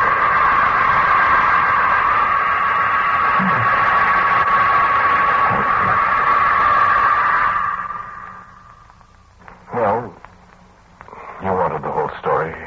I'm telling it to you. In the morning, Heinz was working in his garden, and the early sun made the old house seem a little more cheerful, a little more livable. There was a tinge of green through the gray of the fields that surround the house, and Heinz told me he'd seen a robin. I stood and watched him a long time, and I don't think he noticed how my eyes wandered to the windows of the old house, searching for a flash of color that might be a child's hair ribbon, or how I listened for the sound of a young voice singing a little song the children who danced so long ago on the bridges of Avignon. I didn't even notice that I was humming a song under my breath. It's a song, eh? What? Oh. Well, that's Clarissa's song. That kid used to sing it when I was young. Yeah, my wife is French. She taught the song to Clarissa. Oh? Yeah, it is an old song. How old is your daughter, Heinz? How old? Oh, she's young. Is she pretty? Oh, yeah. Your breakfast? Coffee. I found it on the stove. Clarissa made it. Oh, did she? You'd better go to work now, huh? Yes, I suppose so. You don't need to keep the little girl out of sight on my account, Heinz. I like children. Oh, she bother you. Oh, no, I've got a little sister back home. Oh, yeah? Miriam. She's 11. Clarissa is older. Oh? Miriam's got bright yellow hair. Clarissa has dark hair. Yeah, I got a picture of her here. Oh, she's very pretty. I have no picture of Clarissa. No, that's too bad. I'll see you tonight, huh? Yes? Yeah, sure, Heinz.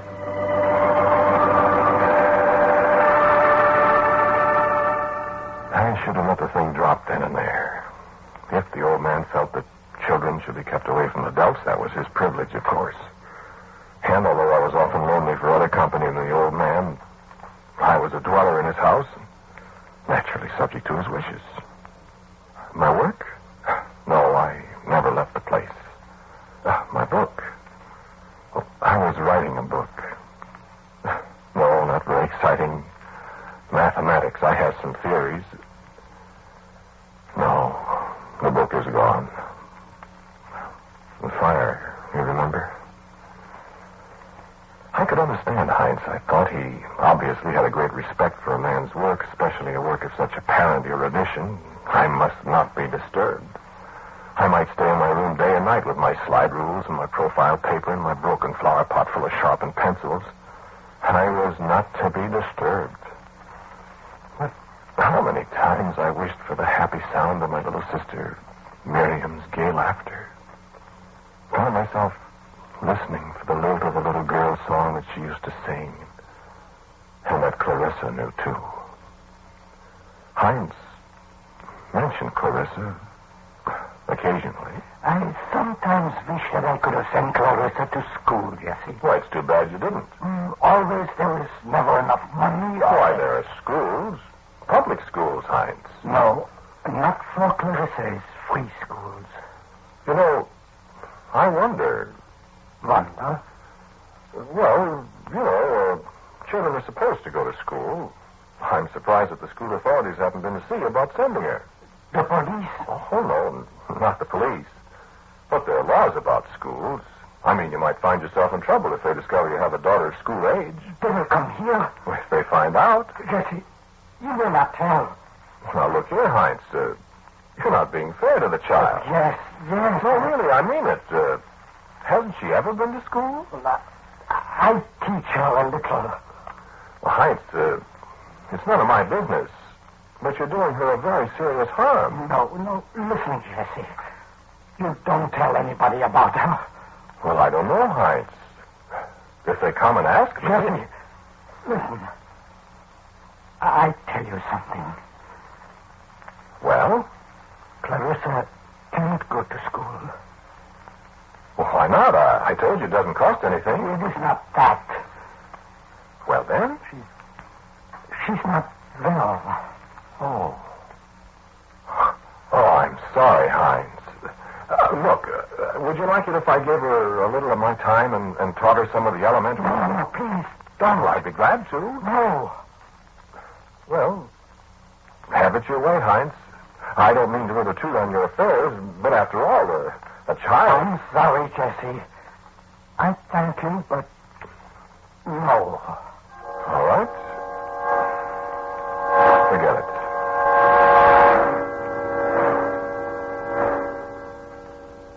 But I couldn't forget it.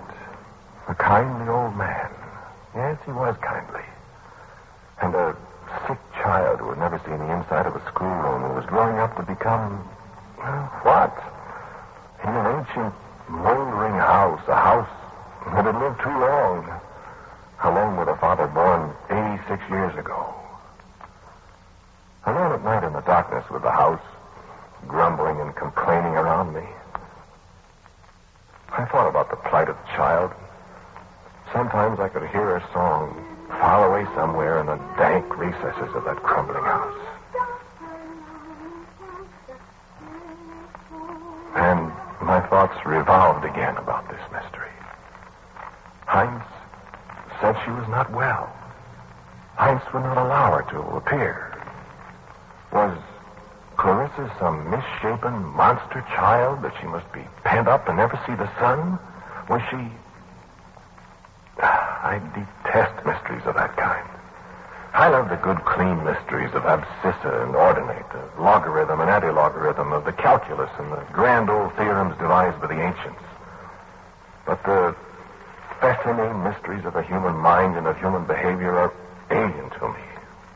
They're my hate. And my thoughts crept further and further away from the 10 numbers as doubt and speculation about the child laid hold of my mind. The other night, how often I heard her sobs, I thought, sometimes close outside my door. And yet when I opened the door, there was nothing. And old Heinz grew more and more taciturn. He never spoke of his daughter. He seemed to avoid me by day and to disappear by night.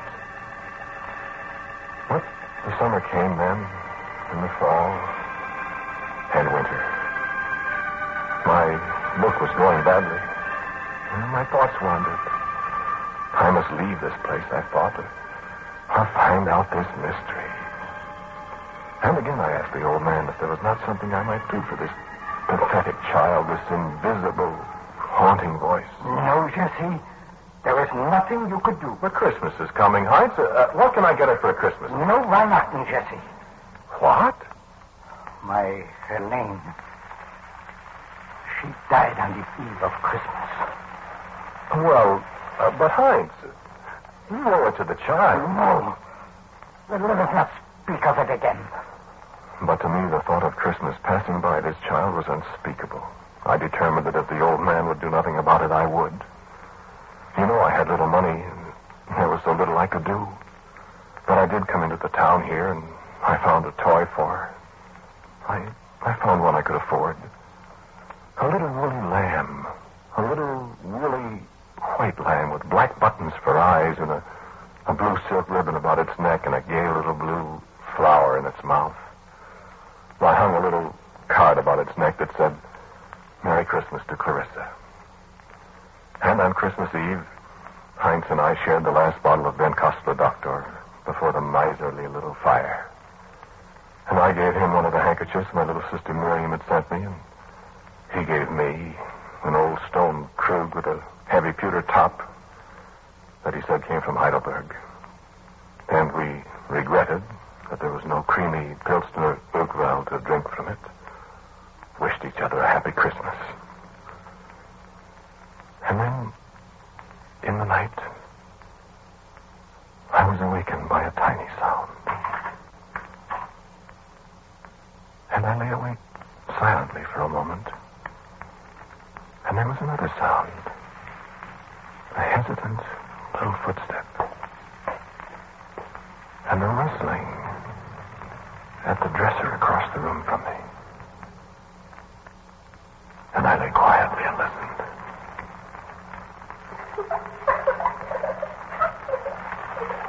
Is that you, Clarissa? Is that you, Clarissa? Do you like it? Good. Happy Christmas. I'm sorry, that's all I could get you. But I hope you like it.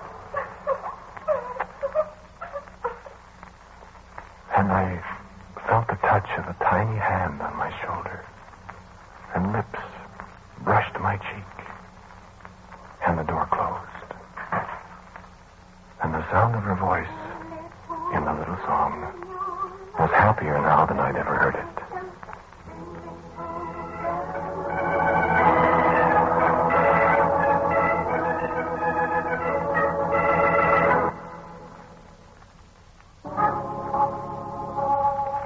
And so I knew at last that Clarissa was not a ghost, but a living person. And I felt more at peace with myself as I realized that this was what had been plucking at the corners of my mind. And I was happy now that I knew she really lived, that I was not living in the midst of fantasy. I had wondered what Heinz would say. He was perfectly natural about it. It was good of you, Jesse. Good? What? To find a gift for Clarissa. Oh, did you like it? Ah. Well, I'm glad. She asked me to say Dankeschön to you. Then I say Bitteschön. Ach, it is good. You're a kind person, Jesse. I wish it could have been more. Oh, it is a very rich gift. Never has she had such a thing. Is she going to have Christmas dinner with us, Heinz? No. So, I had won a little victory in this conflict with the darkness. But I was to go no further. I asked Heinz about her. Heinz answered shortly. I suggested that a birthday gift might be in order if I only knew her birthday. I proposed writing to my own sister and begging her for outworn storybooks that Clarissa might read, even if she must stay aloof from the rest of the house. Heinz did not reply. Everything was as it had always been, so long as the name of Clarissa was not mentioned. But when it came in the late spring, when it was cold and windy again, and the raw snow pelted against the windows and the whole house shivered, I heard her crying again in the night. And there was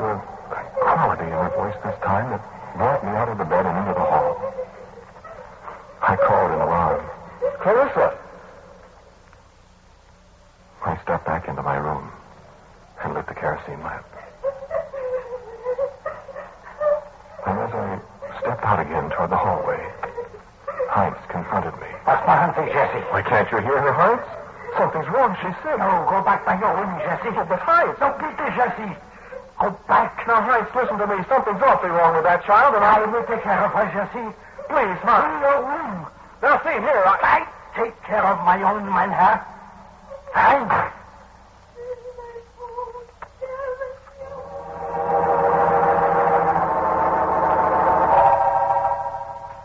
I reached for the door at once, but it was locked from the outside. And I beat on it and stormed at it in the cold. But for once it held. I screamed at the father, threatening every kind of vengeance on him, till at last I suddenly realized that I was being hysterically silly. In the silence, I could hear nothing but the moan of the wind around the rusty cornices of the house and the hiss of snowflakes against the window. And I sat down, shaken, bitter at myself for giving way to such an outburst over a child's crying in the night. And at last I lay down again.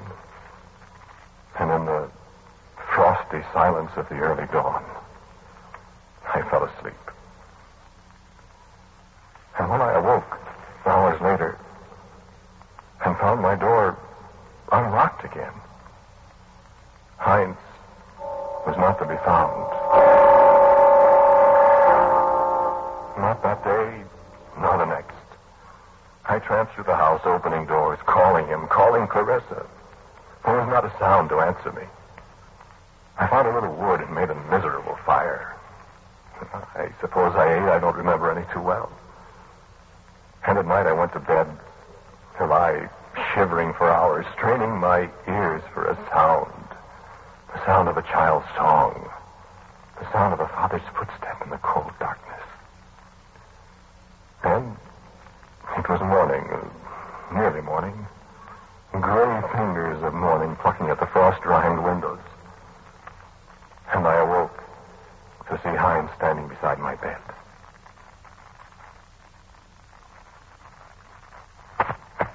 In the 2 days, he seemed to have aged 20 years. He was an old man. He spoke to me. Jesse, my friend. What's the matter, Heinz? No much matter, Jesse. I am dying. Heinz! It is finished now, Jesse. Alles is vorüber. Well, here, sit down. No. Hear me. See, the key to Clarissa's room. You take it. Is she all right? Heinz! Too late for me now. Go. Clarissa's room. Do what is to be done. I lifted him to the bed. I bent over him. I listened for his heart. There was no sound. Heinz was dead. Yes, just as I told you before, he died. He died there in my room, yes. What? Oh, yes. In the little half-light, I found the kerosene lamp and I lit it. I took the key from the floor where he dropped it. No. I found the room very easily. It was at the far end of the hall. I called. Clarissa? Clarissa! And there was no answer. So I unlocked the door. And holding the light above my head, I walked over to the bed. And there, lying on the bed, dressed in a pinafore that might have come out of the 10-year drawing in Alice in Wonderland,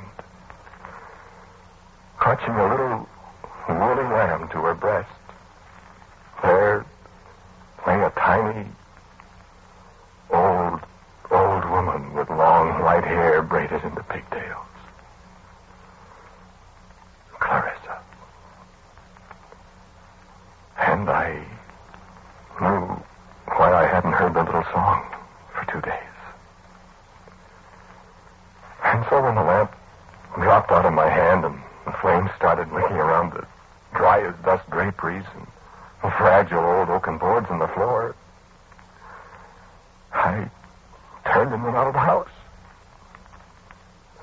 Well, what else was there to do? The house had lived too long. And so had the father and daughter who dwelt there.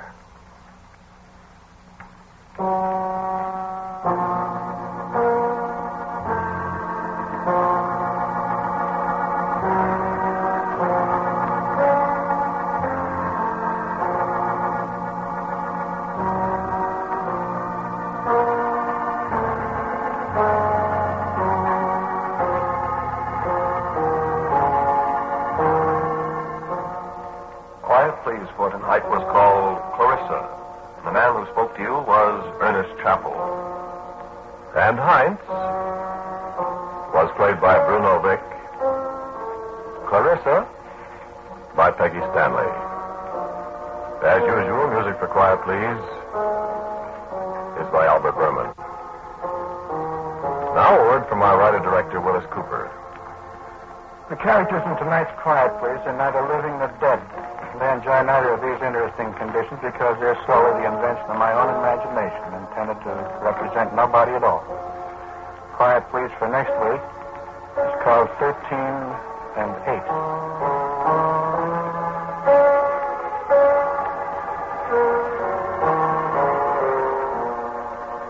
And so until next week at the same time, I am quietly yours, Ernest Chappell. Quiet Please comes to you from New York. This is the world's largest network serving more than 450 radio stations, the Mutual Broadcasting System.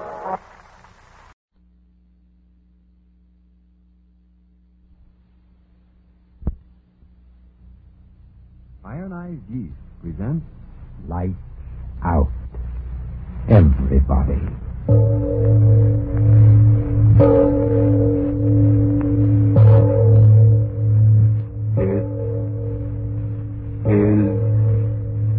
Later than you think. Lights Out brings you stories of the supernatural and the supernormal, dramatizing the fantasies and the mysteries of the unknown.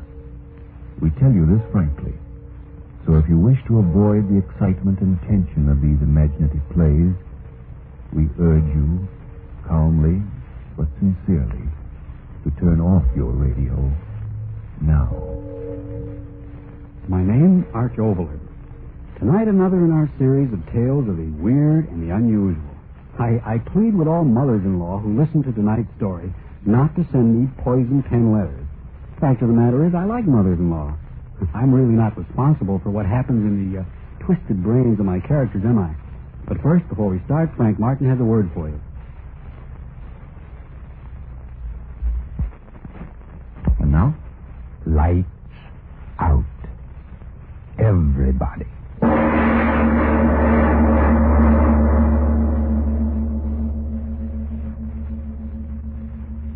Afraid to die? Who isn't? When I was just a kid, I used to wake up in the night and see the dark pressing all around me. And I'd get so scared I'd think I was dead, buried. I'd try to scream. I couldn't. My voice, I'd know I was dead. I'd know it. I'd throw off the cover. I'd cry out, "Mother, Mother!" Oh, why did I yell out like that? Why should I be scared now? I want to die. I gotta die. It's cold here in the basement. I wonder if the grave is cold. Why don't I get it over with? The rope's around my neck. One step off the ladder and I'll hang and die. And I gotta die. I gotta die. The wages of sin are death. The wages of sin are death. Funny how I seem to hear the words the way my father used to say them. The wages of sin. But was it sin? No. It was hate. I killed her because I hated her. I remember the first time we met. Jay had just married me. And we were walking along the street to his house. Oh, Ella, you'll like my ma. Really you will. Well, I... Sure, she's swell. Best woman in the world. Is she? Well, I mean... Well, you're my wife now. Ella, that proves what I think of you, don't it? I guess it does. Oh, you and Ma'll get along fine. Will this be a surprise to her? Well, here's the house. What do you think of it? Well, it's all right. Yeah. Well, in we go. Will Ma's eyes pop when she sees you? Pop right out, I'll bet you.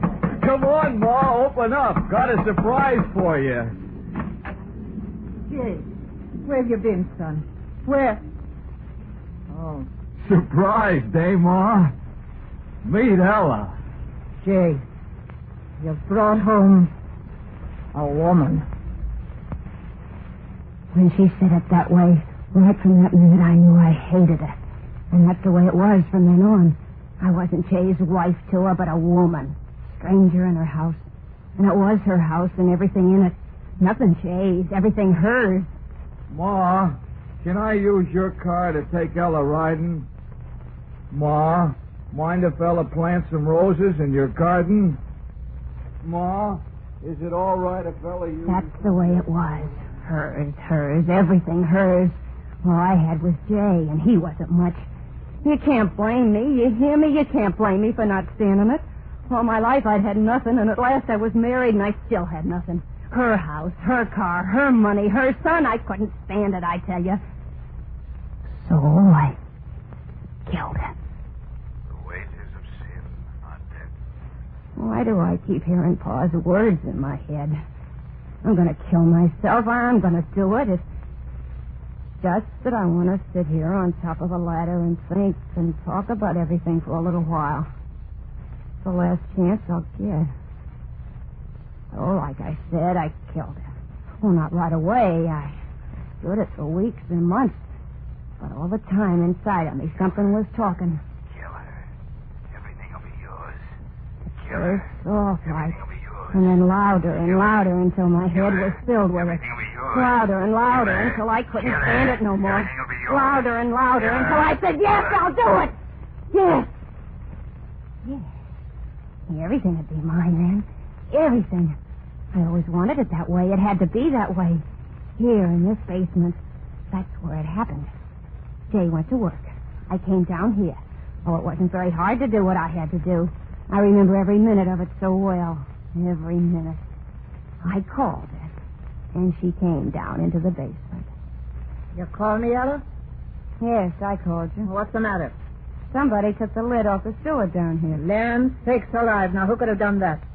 Heavy iron cover like that. Jay wouldn't have done it. Is it deep down there? Of course it's deep. Ain't a sewer anyway. Covers an old well this building was built over. Oh. What are you owing about? Heard my son Jay tell you the same thing weeks ago. Yes, he did tell me. Funny, I forgot. Oh, look. What? Down in the well. Look. I don't see nothing. What? Oh, it's your well, isn't it, Mama? Your well. Everything is yours, so stay in it. Stay in it, Mama. Stay in it. Your well, Mama, but everything else is mine now. Everything mine, mine. And that's the way it was. Easy. Too easy. Jay came home. He said... Hey, Ella, where's Ma? I don't know. She wasn't here when I got back from the store. Must have gone out. Oh. Well, she'll be back. Leave it to Ma. But she didn't come back. How could she? Jay went to the police. They came around. They asked questions. They went away. And nothing happened. It was as easy as that. Wages of sin are death. Wages of sin are death. Oh, why do I keep hearing that in my head? Why? I'm going to die. Rope around my neck. Just a little bit longer talking, just a little. she was gone. And I had her house and her son. And then I didn't want him. I tell you, he made me sick just to look at him. Mama. I wanted to forget. And then one day, I got an idea. There was more room under that iron lid in the basement, wasn't there? That was it. Yes, that was it. Got free of her, now I get free of him. Sell the house, quick, get away, far away. Yeah, that was it, a free woman. With my looks and all that money, oh, would I have a time. I planned everything. Told the neighbors Jade was going on a trip. I'd said Jade wrote me to sell the place and join him out of town. I tell you, it was perfect. He came home that night. The night I was going to let him join his mama. Anybody home? I'm always home. Oh, you said that just like Mama used to. Did I? Say, that reminds me. I got a new detective agency working on the case. They think that maybe she lost her memory somehow. You know, like you read about. All right. What, Ella? Sit down and eat your supper. You want it to get cold? Oh, don't see why you don't want to talk about finding Mama. After all... Sit down and eat your supper. You'll find your Mama. You think so, Ella? Sure. Oh, say, that's good hearing you say that. Finding my Ma, that's something I'd sure like to... He sat down to eat. I'd made him a good supper. Why not? His last supper. And then it happened. We were sitting there eating when there was a knocking at the door. No. Who can that be? How should I know? Get up and answer it. Yeah. Peddler, I'll bet you. Nobody here. Then shut the door and come on back and finish your supper. That's funny. I heard knocking plain, didn't you? Yeah, kid's playing jokes. Go on, eat. I want you to help me fix something in the basement. Fix what? You'll see. Finish your eating first. Okay. Those crazy kids. Why? Nah, sit where you are. I'll go and... Ella, wait. Wait for what? Listen. That knocking. How funny it sounds. Those kids. But it's from the basement door.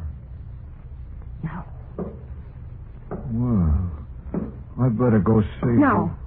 Jay, don't open that door. Don't, I tell you. Don't see why not. Somebody knocking, I gotta see her. Jay, leave the door closed. What's the matter with you? Gotta open it, gotta see... No, Jay. No. Oh, no. Mama. Mama.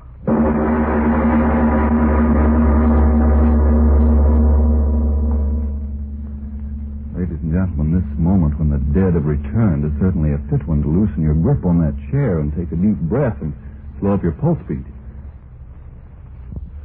And now back to Lights Out. Ella goes on with her story. The story of the return from death of the woman she had murdered.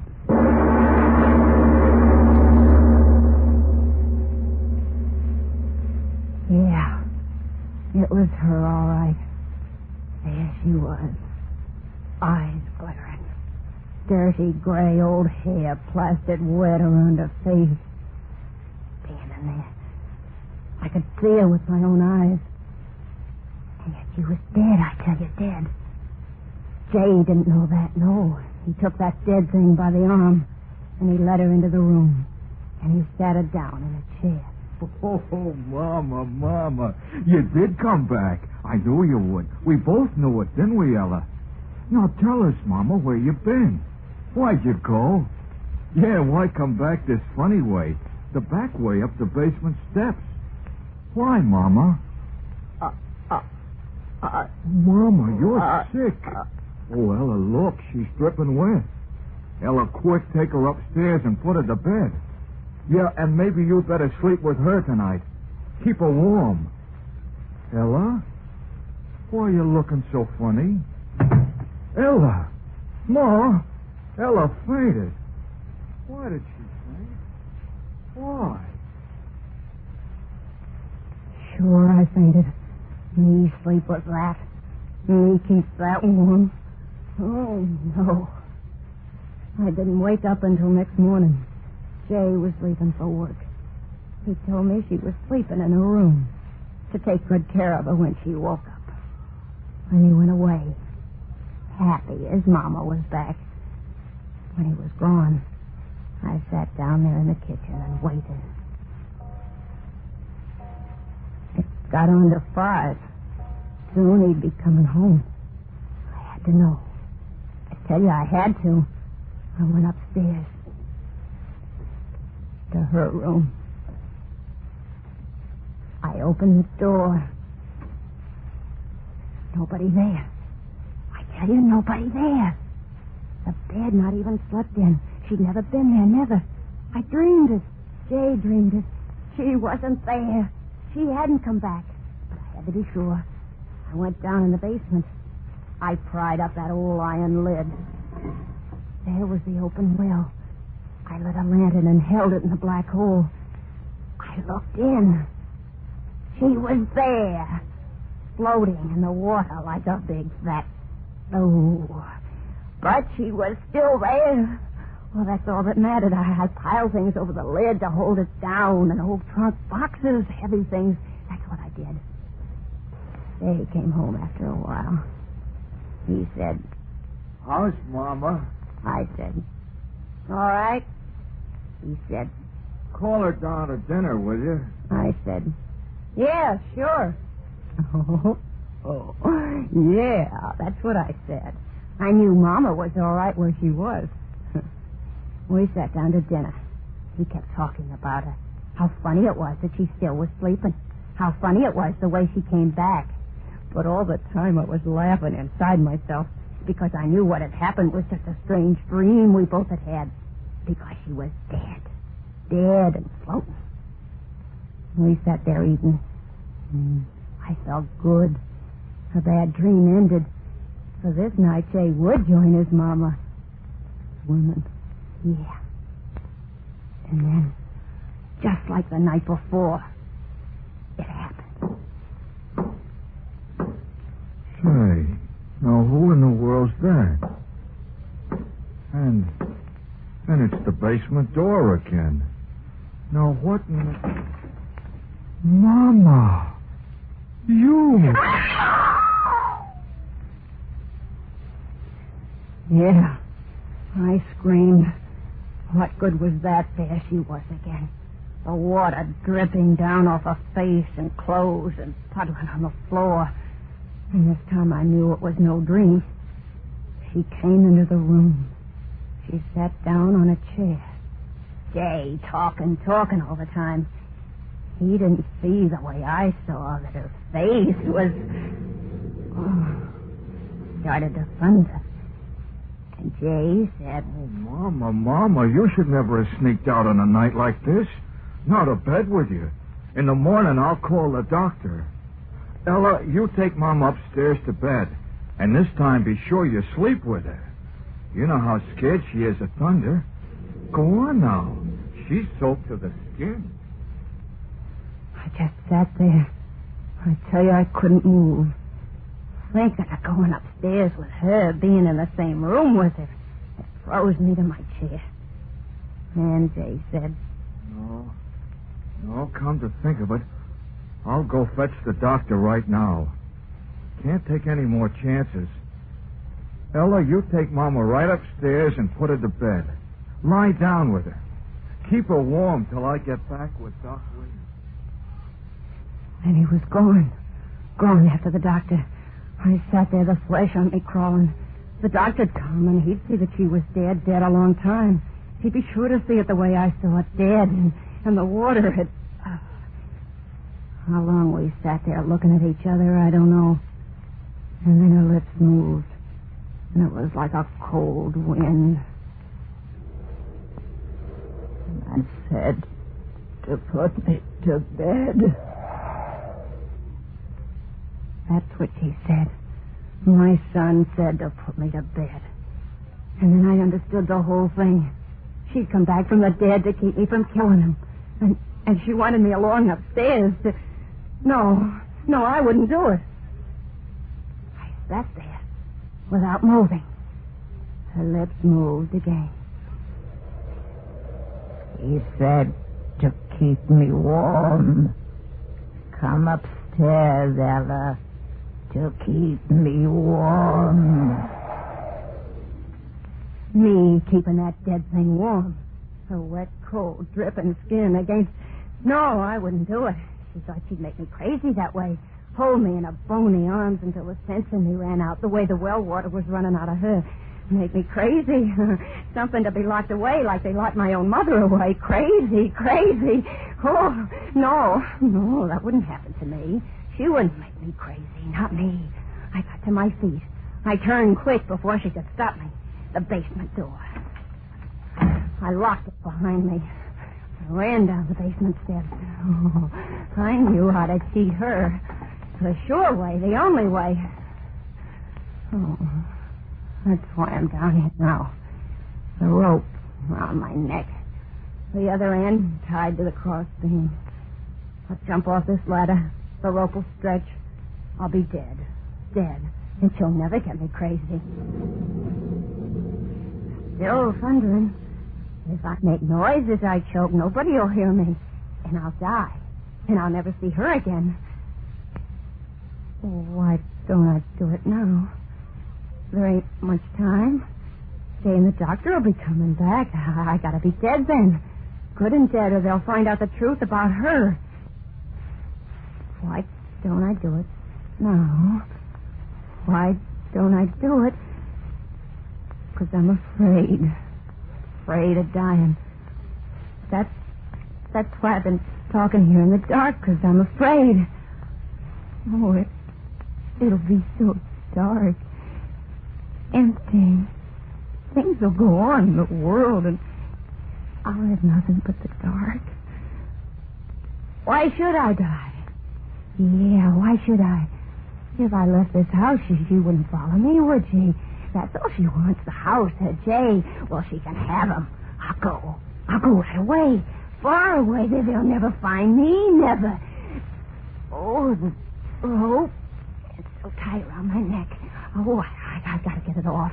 I gotta hurry and get away before Jay and the duck. I can't get the rope off. Who's there? Who's coming down the steps? Is that you, Jay? Oh, you followed me down. How could you? I locked the door. Oh, but then I put that iron lid over you, too, didn't I? And it didn't do much good. Oh, listen, I'll go away. You hear me? I'll go away. This'll be your house and everything in it. Hear me? All yours again. And Jay, I'll leave him, too. I won't take anything with me. I'll just go right away. Get the rope off. I'll go. You'll see me go. Oh, I made the noose so tight I can't seem to... Mrs. Kruger, what are you going to do? You're not going to climb up the ladder. Oh, no, stay off.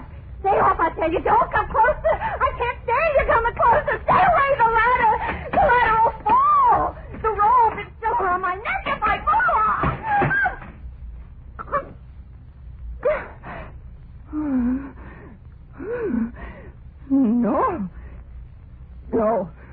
No, you won't make me die. I've got hold of the rope with my hands. I won't choke this way. My arms are strong. I can hold on to the rope above my head for a long time. Jay'll be home right away. He'll get me down. I'll live. I will, and you'll still be dead. I'll tell them that you fell in the well. They'll believe me. Well, say something. I know you're standing down there watching me. You're waiting for my arms to get tired, so I'll let go. But I won't let go. I won't. Jay'll be home. I can't let go. I can't. I gotta live. Oh, my arms. I'm so tired. I gotta hold on. Or the noose. Oh, cramp in the arm. Jay, I got a cramp in my... I can't hold on anymore. Jay, I wouldn't have killed you. Jay, I can't hold on. Jay!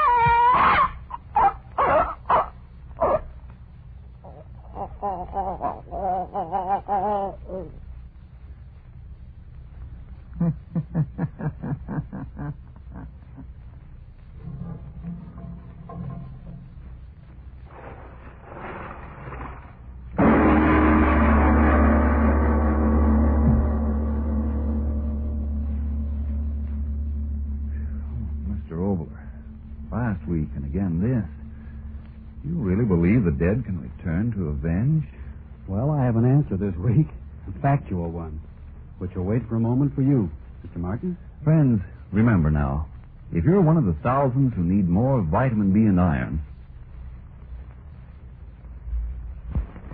Tell us, yes, about the return of the dead, whether or not I believe that the dead could return to avenge an evil. Frank, have you ever heard of Charles Fort? No, I haven't. Well, Charles Hoy Fort was born in 1874 and died in New York in 1932. The unusual, the supernormal, the supernatural fascinated him, just as one man might collect postage stamps. Charles Fort, for 20 or 30 years, collected records of phenomena which dogmatic science couldn't explain, strange murders and so forth. I suggest that, therefore, that any of you who think that this is the only possible world spend a very pleasant weekend reading these records in Mr. Fort's work, The Book of the Damned. The best possible answer to the ghost question is, who knows? And now what about next week, Mr. Obler? Well, next week a story of suspense, which is, I believe, quite different from anything you've ever heard before. Have you ever watched a shooting star streak across the sky and suddenly have a feeling of almost terror? But, well, all that's next week. Lights Out will come to you again next Tuesday at the same time. Be sure to listen to Arch Obler's weird story of the thing out of interstellar space. And if you need more vitamin B and iron, be sure to try ironized yeast, the one and only ironized yeast, with the big letters IY on the package and on each tablet.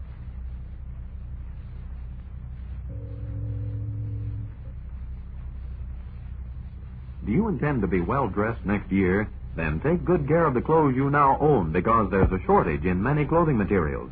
And to help get the best wear from your present clothes, keep them free of grease spots with Energine cleaning fluid.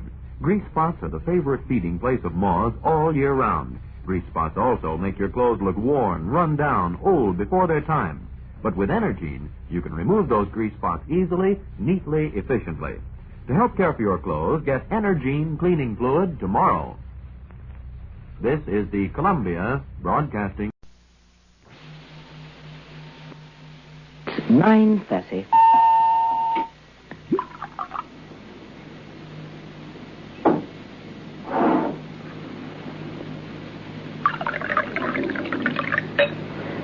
Do you like ice, Mr. Todd? Ice? Thank you, Miss Watts. That'd be... Mrs. Watts, Mr. Todd. Oh, I'm sorry. That's all right. There. It gives me great pleasure to see a man drink whiskey, Mr. Todd. My late husband was partial to it. Oh, lovely. Thank you, Mrs. Watts. Do I look like a spinster? No, not at all, no. Well, you seem determined to make me one. I'm a widow. I have been one for 22 years. Cheers. It's lovely whiskey. Atlas whiskey. One of the first ever produced in Scotland. Not available in the general run of off licenses. Well, I'm honored. So, oh, this is nice. So long since I've been able to offer my whiskey. I've had that bottle for nearly a quarter of a century. Poor Alfred was the last to drink from it. He died the next day. Oh. Shall we discuss the matter in hand? Rather.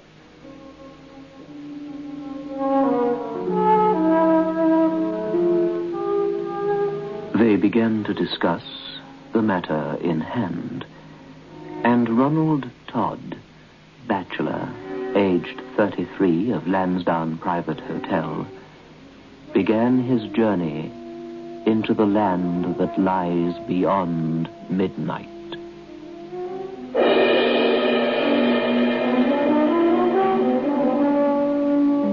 Biotex, the new soak and pre-wash powder, presents Beyond Midnight by Michael McCabe.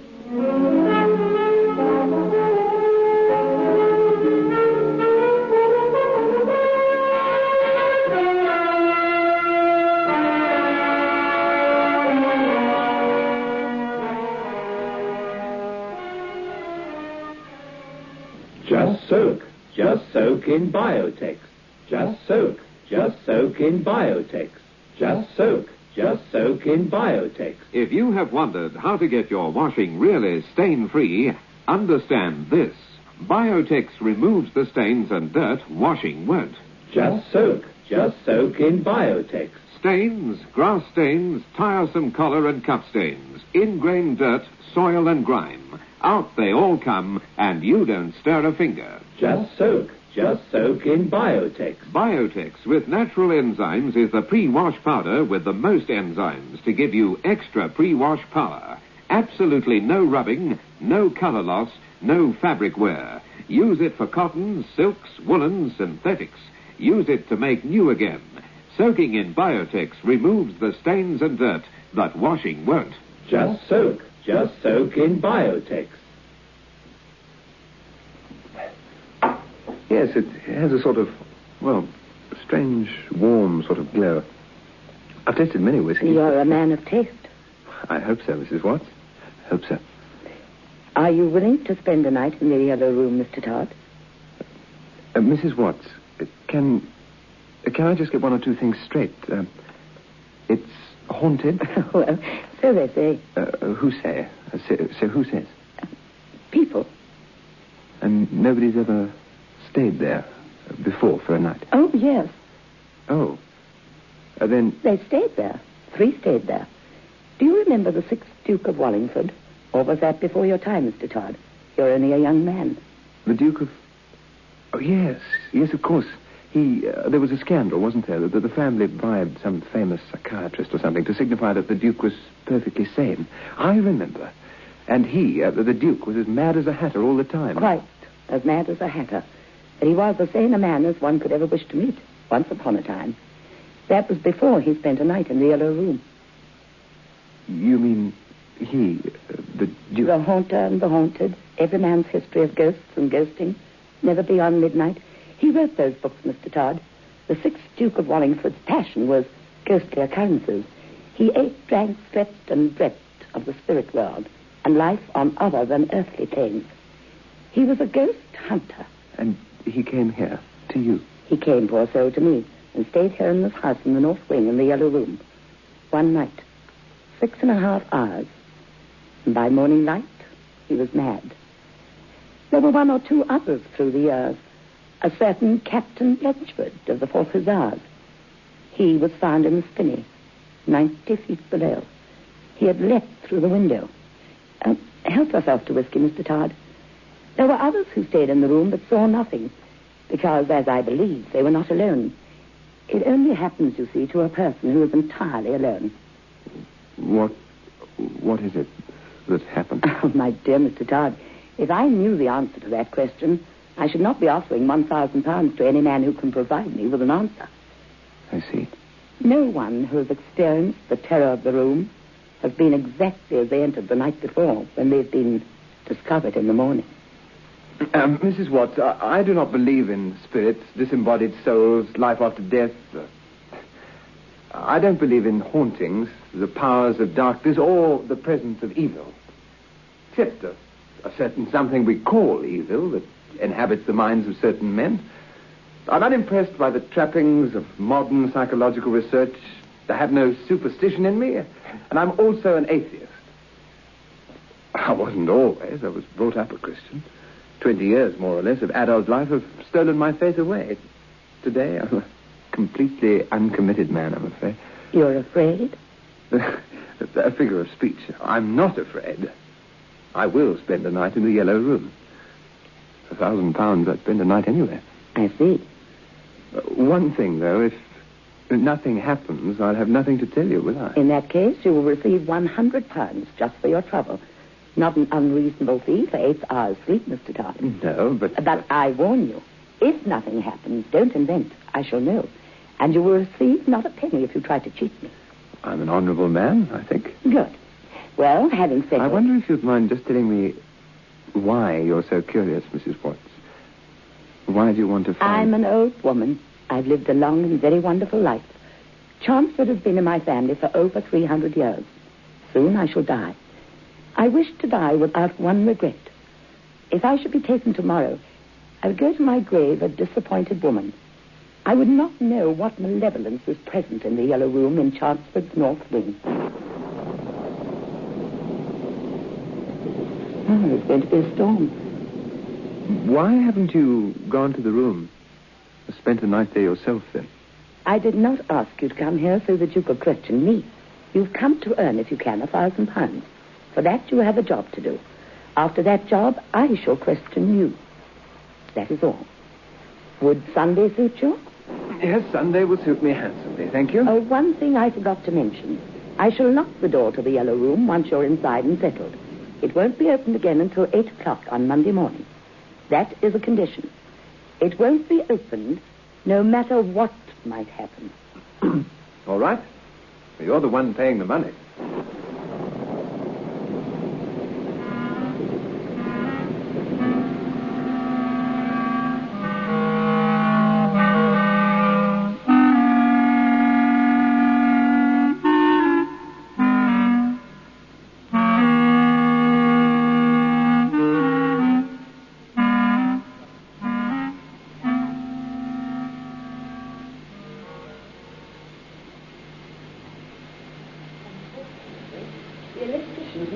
The North Wing with their wires and switches.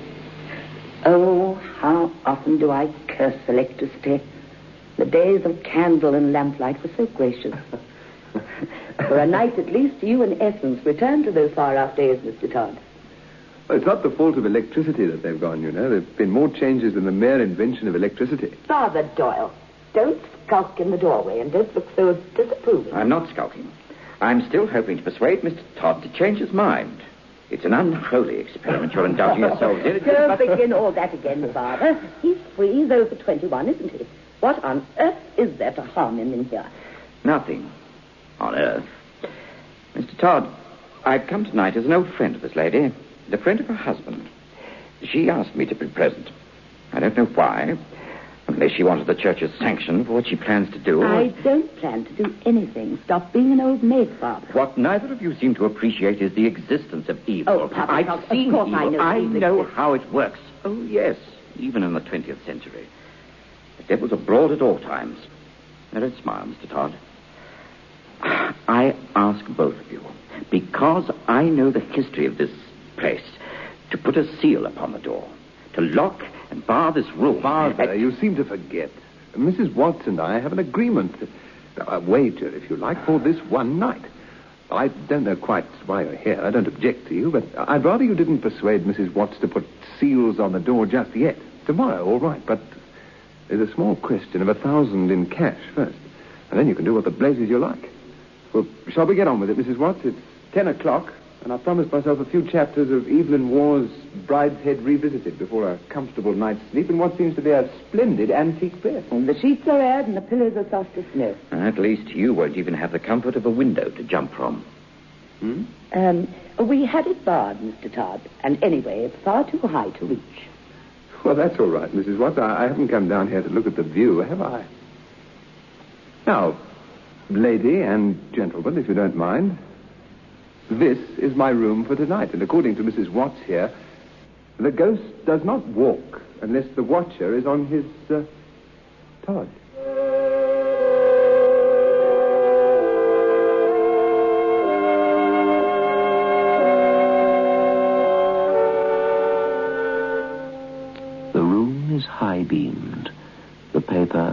yellow in color, for this is the yellow room, is ancient.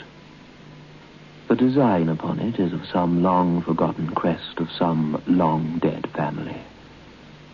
The shadows are deep. The light comes from 7 candles set about the room, one close by the great brass and oak bed, another on the mantel, above the head of the man who sits reading a novel, a very fine novel by Evelyn Waugh.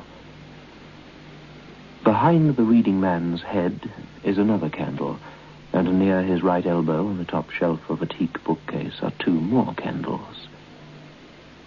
The 2 remaining, thin, brave lights in the darkness of the yellow room are on either side of the door. Absolute silence reigns.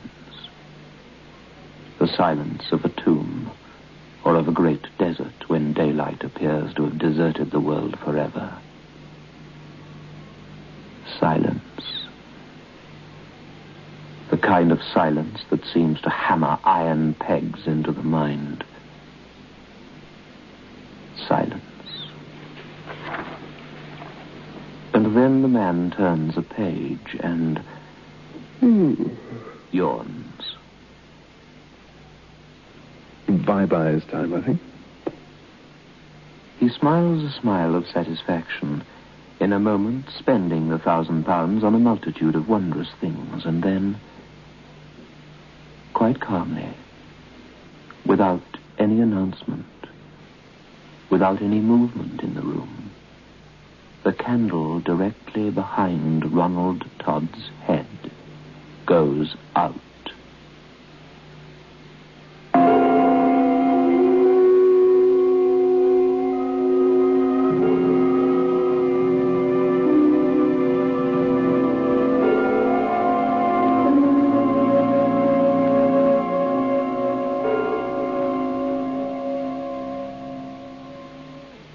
I feel like a new man.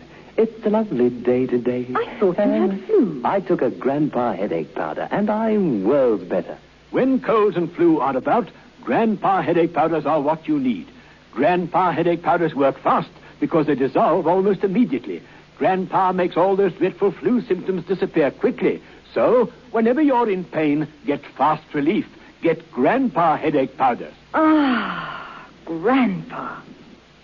Just soak in Biotex. Stains, grass stains, collar and cup stains, ingrained dirt, soil and grime. Out they come and you don't stir a finger. Just soak in Biotex. Biotex with natural enzymes is the pre-wash powder with the most enzymes to give you extra pre-wash power. Absolutely no rubbing, no color loss, no fabric wear. Soaking in Biotex removes the stains and dirt that washing won't. Just soak in Biotex.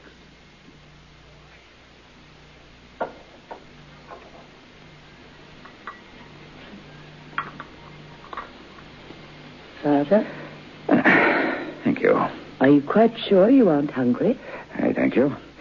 Anyway, I'd never sleep after just one mouthful of cheese. Well, for heaven's sake, Father Doyle, there's a kitchen full of food out there. I don't wish for one single bite to eat. All right? Fine, then. I think our friend upstairs should be told to go home now. After what he knows of the place, and believe it or not, he's no coward, and, he's been up there 2 hours already. He's not completed his bargain yet, Father. If he's going to be afraid, he'll have been afraid by this hour. Father, I am not paying Mr. Todd for being afraid or not being afraid. I'm paying him to sleep in the yellow room and find out what it is that's caused the death of 4 people and turned 3 more insane during the last... 4 deaths of... Oh, you knew perfectly well. I knew nothing of the kind. The fellow who threw himself out of the window... What does it matter, Father Doyle? How many people have died in this house? They're all free citizens over 21 years of age. Father Doyle, where are you going? I think I'll go and see how Mr. Todd's faring. You'll do nothing of the kind. Come away from that door, Father. I don't know what it is you're doing, but I warn you. If something bad happens tonight, and there's any kind of inquiry, I shall be bound to say what I know, and to tell the authorities that knowing full well there's danger in the north wing of this house, you allowed a stranger to spend a night there. I am allowed to do whatever I choose in my own house. Only if it doesn't harm another person. In this house, I have all the freedom I wish, and I... You're not exercising freedom. It's license. Bribing that man with money. Oh, for pity's sake, there's nothing there to harm him. It was all in the imagination, with every one of those people who stayed in the Yellow Room. All imagination. Then if it's all imagination, what can Mr. Todd tell you then? What he imagines. I wonder what he's doing now. Do atheists sleep well? I suppose they must. No consciences. At least no religious consciences. I suppose Mr. Todd's fast asleep.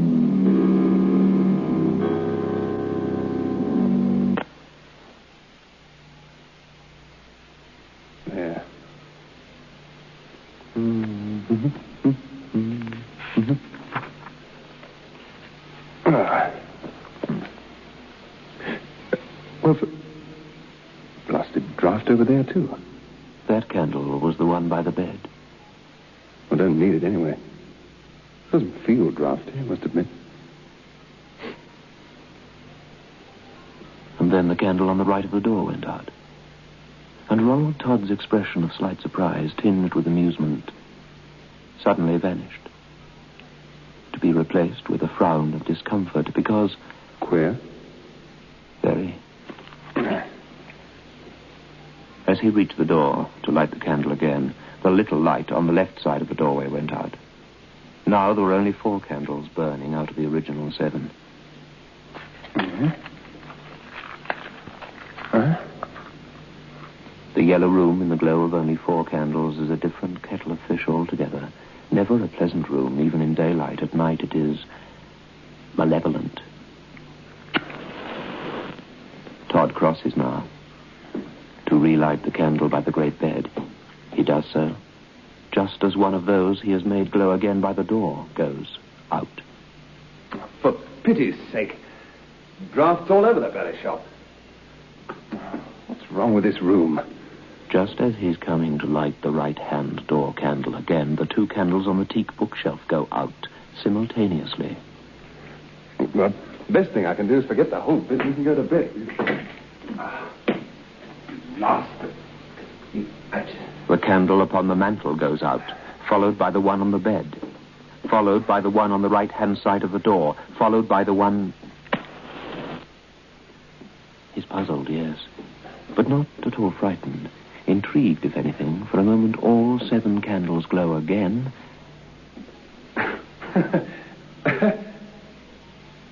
And he stops laughing as 1, 2, 3, 4, the candles around the reading chair, the mantel, go out one after another. He begins relighting them, and both candles by the door go out, and then the one by the bed. For a moment, the room is lighted by only 2 candles. And then 3. And then 4. And then the first of the relighted ones goes out. Huh? And Ronald Todd realizes for the first time that there is more to this than meets the eye. That ruddy thing went out because something wet touched it. I heard it.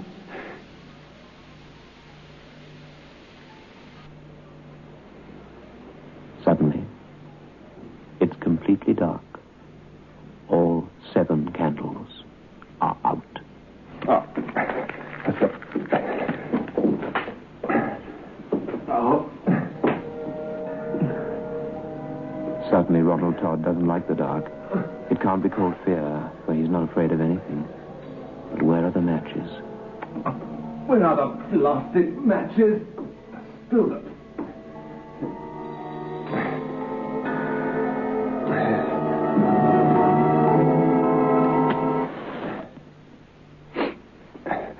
Right.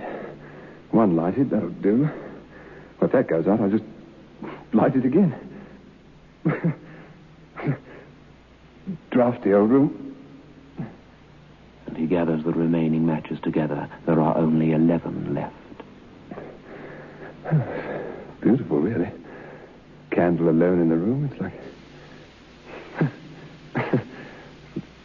little nightlight Mom used to leave in my room when I was a kid.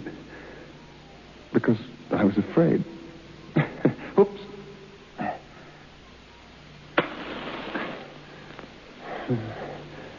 Jesus bids us shine with the pure, clear light, like a burning. I wonder what Mom would have made of all this.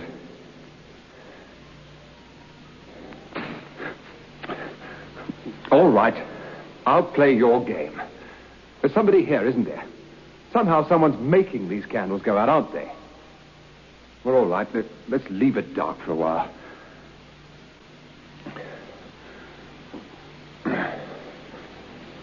Deep, pitch, black, silent, strangely lonely. And then the silence and the darkness gets on Todd's nerves, and he fumbles and lights a match. At least, he tries to light. Must be a dead match, a spent match. Try another one. Oh, I'll try another one.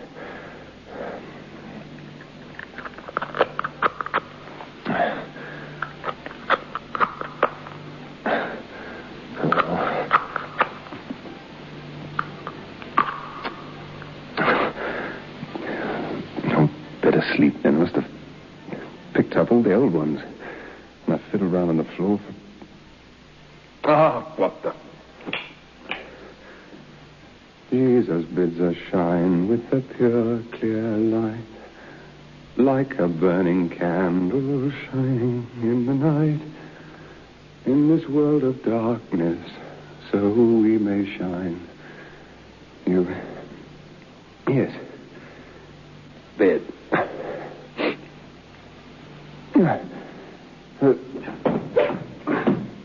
The blasted bed. Oh, no. Wait a minute. I must be right away. Wait a minute. You'd be like this, I suppose, in the desert, at night, or anywhere come to that in complete blackness.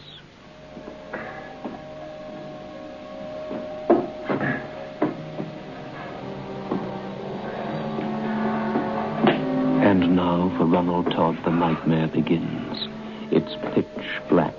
He can't find the bed. He decides to return to his chair. The chair's gone.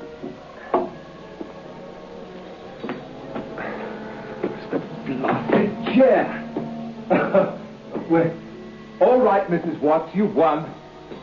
This is silly. You built a trick room, a maze, mirrors or something. Come on, you.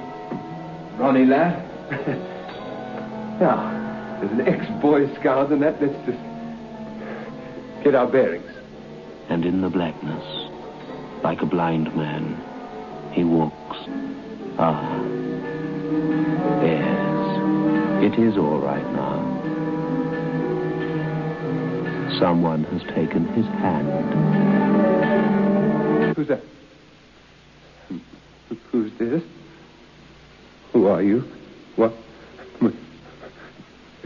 Who's this? Let go of my hand. Come on. Go. Let go. What?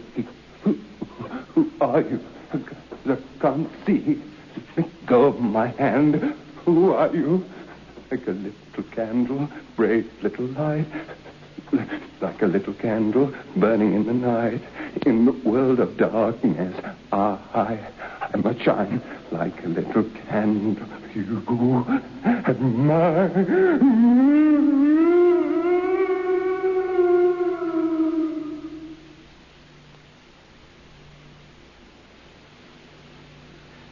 Well, I say you're a nosy old devil. Saving your reverence, of course. You always were a nosy old devil. You just cloak your nosiness in a vacation to save souls. Oh, I wondered who it was at the door 7:30 in the morning. Oh, those stairs. All right. Shall you open the door now, Mrs. Watts? All right, Father Gerald. Morning, Mr. Todd. Sleep well? Like some tea? Your Let me have those, woman. Well, I mean, he might be standing there in his old together.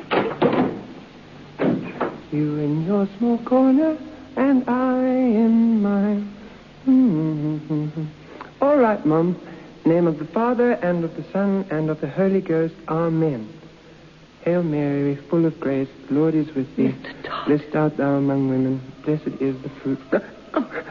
I was saying it right. Stop it. Leave me alone. Let go of me. Stop it. I hate saying my prayers. I hate saying it. I hate it. I hate it. Stop it. Stop it. Dear Father in heaven.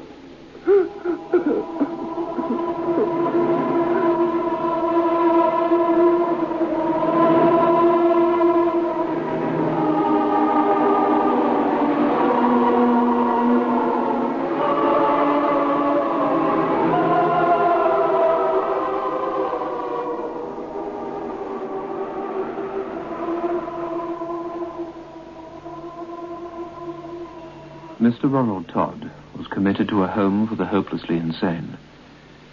Father Gerald Doyle visits him twice a week. The priest carries with him a feeling of guilt he can never be rid of. Mrs. Watts died last year without ever discovering the secret of the Yellow Room. What really took place that night, I have only been able to suggest. What remains is that Ronald Todd is mad and is likely to remain so. He's forever beyond midnight.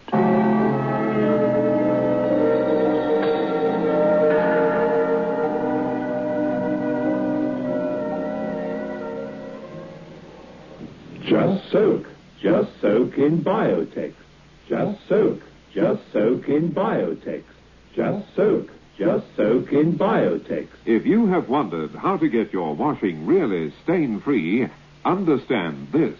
Biotex removes the stains and dirt washing won't. Just soak in Biotex. Stains, grass stains, tiresome collar and cup stains, ingrained dirt, soil and grime. Out they all come, and you don't stir a finger. Just soak in Biotex. Biotex with natural enzymes is the pre-wash powder with the most enzymes to give you extra pre-wash power. Absolutely no rubbing, no color loss, no fabric wear. Use it for cottons, silks, woolens, synthetics. Use it to make new again. Soaking in Biotex removes the stains and dirt, but washing won't. Just soak in Biotex.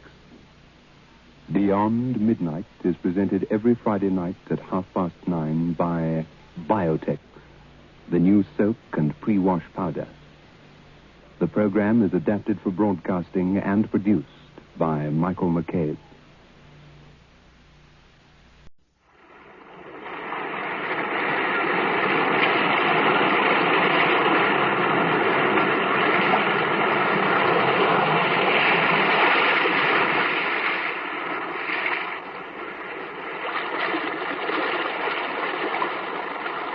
The weird circle. In this cave by the restless sea, we are met to call from out of the past stories, strange and weird. Bellkeeper, toll the bell, so that all may know we are gathered again in the weird circle.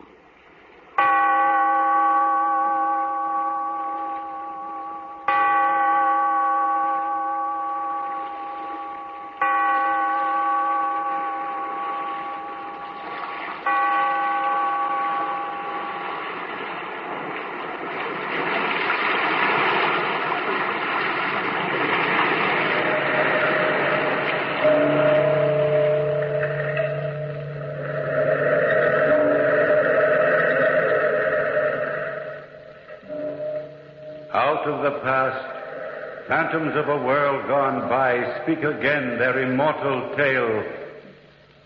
The Thing in the Tunnel.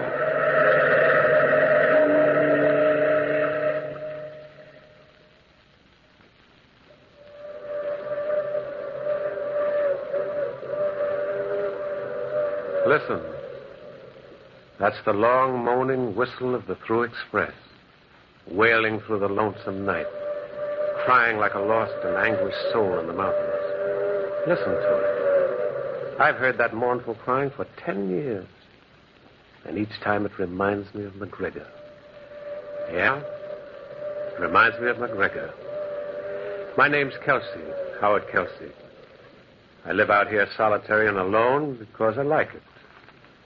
I hear nothing but the wind and the passenger and freight trains roaring through the canyons and the arroyos of the Clearwater Range.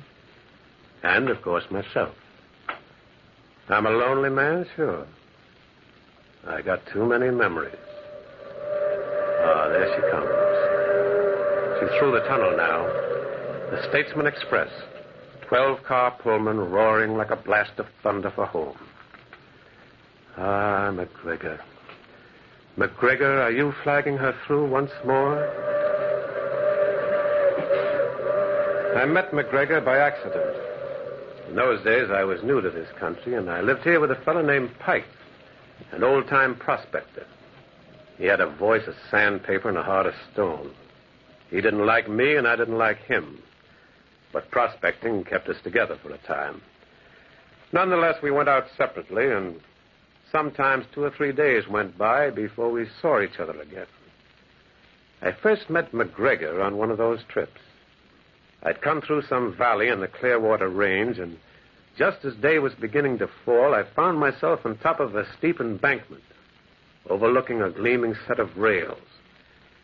The air was dead silent, the mountains around me purple and velvet soft in the setting sun.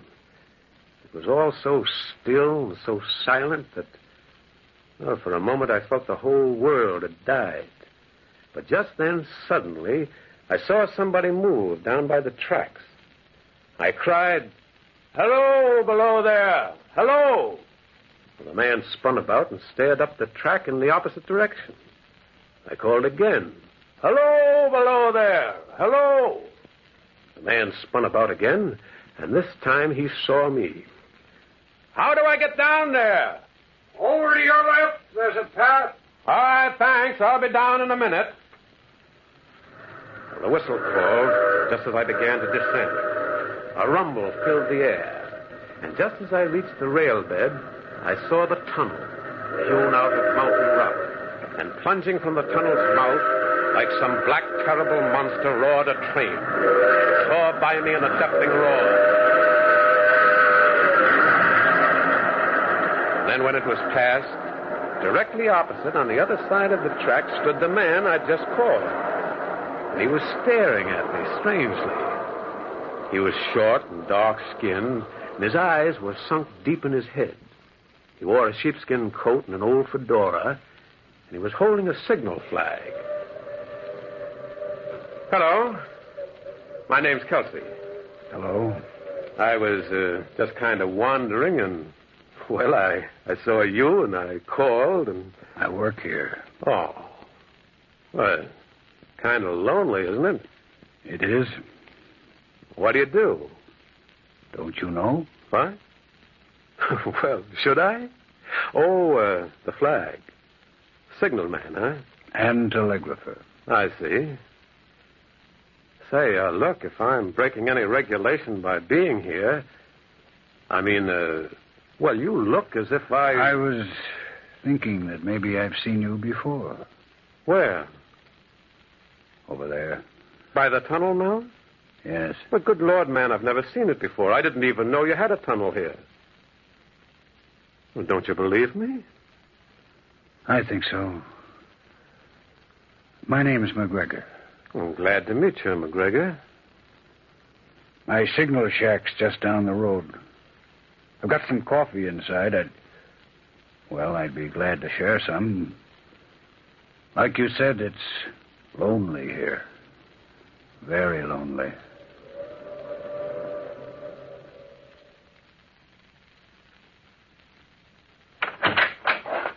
You see, coffee's ready. Well, can I help? Get cups or something? No, I'll get them. Tell me, why did you shout what you did when you were on the embankment? What did I shout? "Hello, below there. Hello." Those were the exact words. Well, I don't know why I shouted them especially. Are you sure? You had no reason? I mean, did you feel that somebody or something was making you shout just those words? No. What makes you think that something did? They might have. Who might have? Say, look, are you all right, McGregor? I'm all right, fine. It's just... Just what?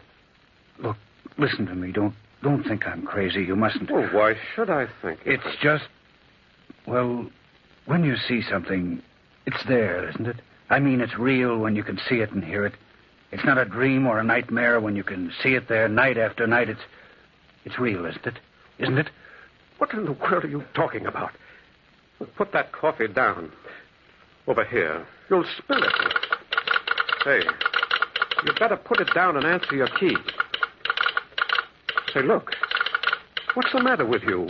What are you staring at that telegraph key like that? Stop it. Stop it. Stop it. Stop it. Leave me alone. Let me out. Let me out. McGregor! Well, I stood there in the little shack, dumbfounded. And by the time I roused myself out of it, McGregor was coming back. He came into this shack, and his face was haggard, and his eyes strained, wide and unseeing. He shut the door. It's gone. What's gone? What are you talking about, McGregor? Are you sick or something? It was there. I saw it. Why does it come back? Why? Now, look, sit down, man. Calm yourself. You're not yourself. You better answer your telegram. I can't. There's no one to answer. It's him that's doing it. But who is him? Can't you understand it? It's a warning. An accident signal. And he's sending it. He's sending Now, listen to me. This can't go on. Stands there night after night in the tunnel's mouth, and he shouts frantically, "Hello, below there! Hello! Look out! Clear the track! Clear the track!" Been going on for a week now, standing there and shouting in such an agony. It's the wind you've been hearing, man. It's not the wind, it's him. Him. He's outside now in the tunnel mouth. You've been dreaming things. Then look for yourself. Look for yourself. I will. Well, I walked up the tracks toward the tunnel. And then I saw it. I stopped dead. And I stared. And there, standing in the tunnel's mouth, wrapped in an eerie radiance, stood a figure. I could see him clearly. One hand waving frantically, and the other hiding his face. And I could hear his voice, like something out of the tomb, pleading. Hello, below there. Hello. Look out. Look out. Clear the track. Clear the track. And again that train whistle moaned amongst the hills. And all the time I watched him, he stood there waving, dressed in what seemed to be a short coat and a beaver hat. Look out. Clear the track. Clear the track. McGregor! Bring a lantern, McGregor. Why? He gives his own light. Bring out a lantern. We're going up to him. He must be real. And McGregor brought out a lantern. And up the twin gleaming rails we moved. The lantern cast a wan pool of light about us. And as we walked, it shook madly, running long, sharp shadows at our feet. And it was cold, so cold, my body shivered. My hands were as nervous as an old man's hands.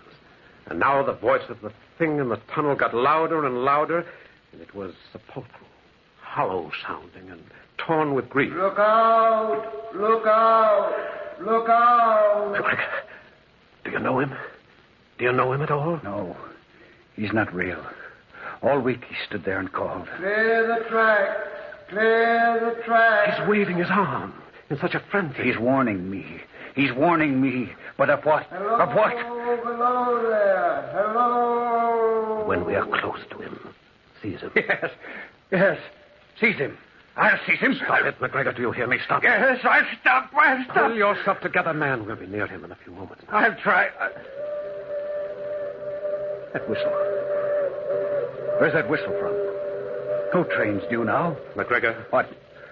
Are you ready? Yes. Look out below there. Look out. Clear the tracks. Clear the tracks. Now. I've got it. What? He's gone. It's gone, Kelsey. Down the tunnel, quick. Yes. Vanished under my hands. Like a puff, he disappeared. Come on, McGregor. In the tunnel. Come on. Look sharp, McGregor. He must be in here. He couldn't disappear like that. The dead can. The dead can. Stop it, McGregor. Now look about you. Do you see anything? You won't find him. You won't. He's not real. You won't find him. You won't. He's dead. He's a ghost, a specter, a vision of death. He's the dead trying to warn me. But of what? Tell me of what? Of what? Of what? And we did not find the thing in the tunnel. After a while, we went back to the signal shack. McGregor, I said. Yes? How long have you worked here? Some 6 months. Why? What brought you to this? I needed a job, and there was one here. The other signalman before me was killed. Killed? Yes, a train caught him. Captain Beaver, that was his name. What? Eh? What was his name? Captain Beaver. That's what they called him, on account... What's the matter? Didn't you notice, McGregor? Notice what? His hat. The thing's hat. What about... Kelsey? Yes, McGregor. It was a beaver hat. A beaver. He's there again. I'm going outside. Wait, the lantern. I want to see. Hello, below there. Hello. Clear the track. Clear the track. Look, McGregor. Look, his hat. It is, Beaver. I never noticed. Look out.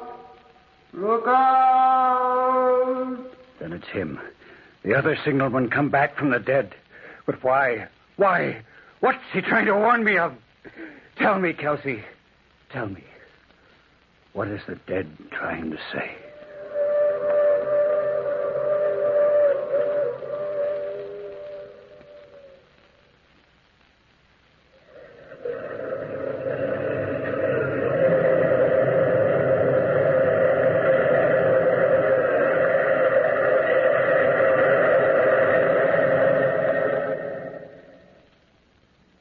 At dawn, McGregor's relief came. A young, sullen-looking boy named Carter. They both used a sleeping shack a few 100 yards away from their station, and it was to this shack that McGregor took me. Well, after a while, I fell asleep for, I don't know how long, until... Kelsey, wake up. It's time. Wake up. What? What is it? What's the matter? It's time for me to go on. Oh, I feel as if I only just fell asleep. You can stay here if you want to. No, I want to go alone. Well, there's the 9 o'clock express coming through. We better go then. We left soon after, and when we reached the embankment, evening was coming down. And with each step, I felt my heart thudding. The question loomed in my mind like a flame. Was the thing in the tunnel mouth? Was it there? The evening express screamed again through the hills, and its pitch suddenly seemed lifted to a tense agony. And when we reached the tracks, my eyes were strained with staring. Well, we went up to the shack. Inside, we asked Carter if anything had happened while he was on. Nope, he said, as dull as ever. He shook himself into a heavy Mackinaw and said so long and walked out. We heard his footsteps fading. We listened to them as if they were the last living sounds we'd ever hear. And then they were gone. And we stood in the shack, hearing only the whistle of the express coming down the hills. Maybe he won't come tonight. Maybe the thing's left us at last. Maybe. I dreamed about that all day. Maybe he's given up and I won't ever hear or see him again. Even though you think it's trying to warn you or something? Of what? Of what? What's there to be warned of for a whole week? Maybe it's all a lark, a joke. A dead man's joke. Take it easy, McGregor. Tell me, Kelsey, please tell me. Am I going crazy? Maybe I'm seeing and hearing all this in my own brain. I can't tell anymore. I can't. I'm so tired. It would be pleasant to escape, to forget. If I am going crazy... McGregor, stop it. If you're mad, then so am I. I've seen the thing. Then what does it want? What does it want? There, it's him. It's him again. He's outside. He's come back. McGregor! I raced out after him. He was standing there between the glistening rails, And in the tunnel mouth, wrapped in its unearthly radiance, stood the thing, waving and calling. Clear the tracks. Clear the tracks. And then I became aware of the faint rumble of a train. The express. McGregor, get off the tracks! Get off the tracks! Clear the tracks. Clear the tracks. I seized McGregor and I pulled him off. And it was just in time. Like an incredible, fiery-eyed monster, the express engine roared out of the tunnel mouth.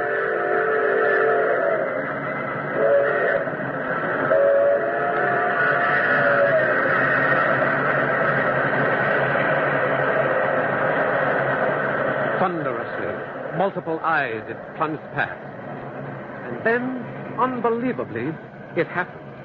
I saw the rear cars as if they were toys, suddenly flung, hurtling off the tracks.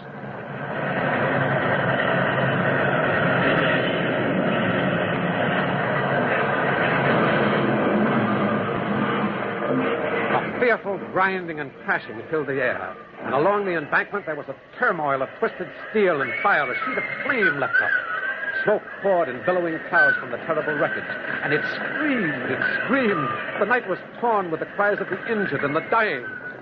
McGregor, get me a telegraph. Call for help. McGregor! McGregor! So this is what it was warning me about. Will you get to your key? There are people dying. Look, in the tunnel mouth, Kelsey. Look, the thing's in the tunnel mouth. Clear the tracks. Clear the tracks. Kelsey, he's still calling it. He's still warning me. This wasn't it. There's something else. There must be something else.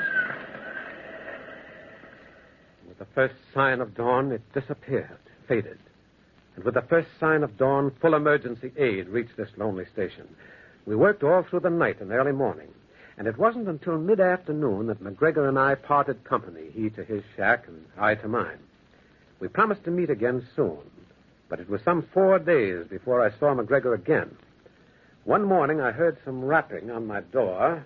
Come in. McGregor.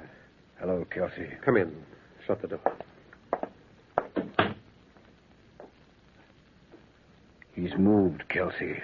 Moved? The thing. He's moved. He's no longer in the tunnel mouth? No. It's left it. Good. Is it? Well, isn't it? The thing's not in the tunnel mouth anymore. It's gone. Isn't that? It's not gone, Kelsey. What do you mean? 2 nights ago, it moved. I don't understand, McGregor. I don't understand it myself, Kelsey. But 2 nights ago, it wasn't in the tunnel mouth. It appeared further down the tracks. You mean? I mean it appeared closer to me. And it waved and called to me from its new position. Last night, it appeared even nearer in another position. But why? Can't you understand why? It's frantic, Kelsey. Frantic. It can't get me to understand what it wants to warn me of from the tunnel mouth, so it's coming closer. Maybe its time is running out, getting shorter. Well, maybe it was only an illusion. Is the thing itself an illusion? No. I tell you, it's trying to reach me to tell me something, Kelsey. You mustn't go back. That's just it. I mustn't stay away. I mustn't. You've got to stay away. Can't you see? Maybe what it wants to tell me will ease it. Maybe it's an anguished, damned soul, and I can free it. I don't know. Maybe it's about a different accident. Or what? Or maybe it's about myself. Maybe it's a message to me alone. Maybe that signalman's come back from the grave just for me. I can't go away. I can't. I've got to wait until it reaches me, until I understand, until I know. And in the falling dusk, we came down the embankment, hearing at the same time the first signalings of the Northwest Limited, the Statesman, winding through the Clearwater Range.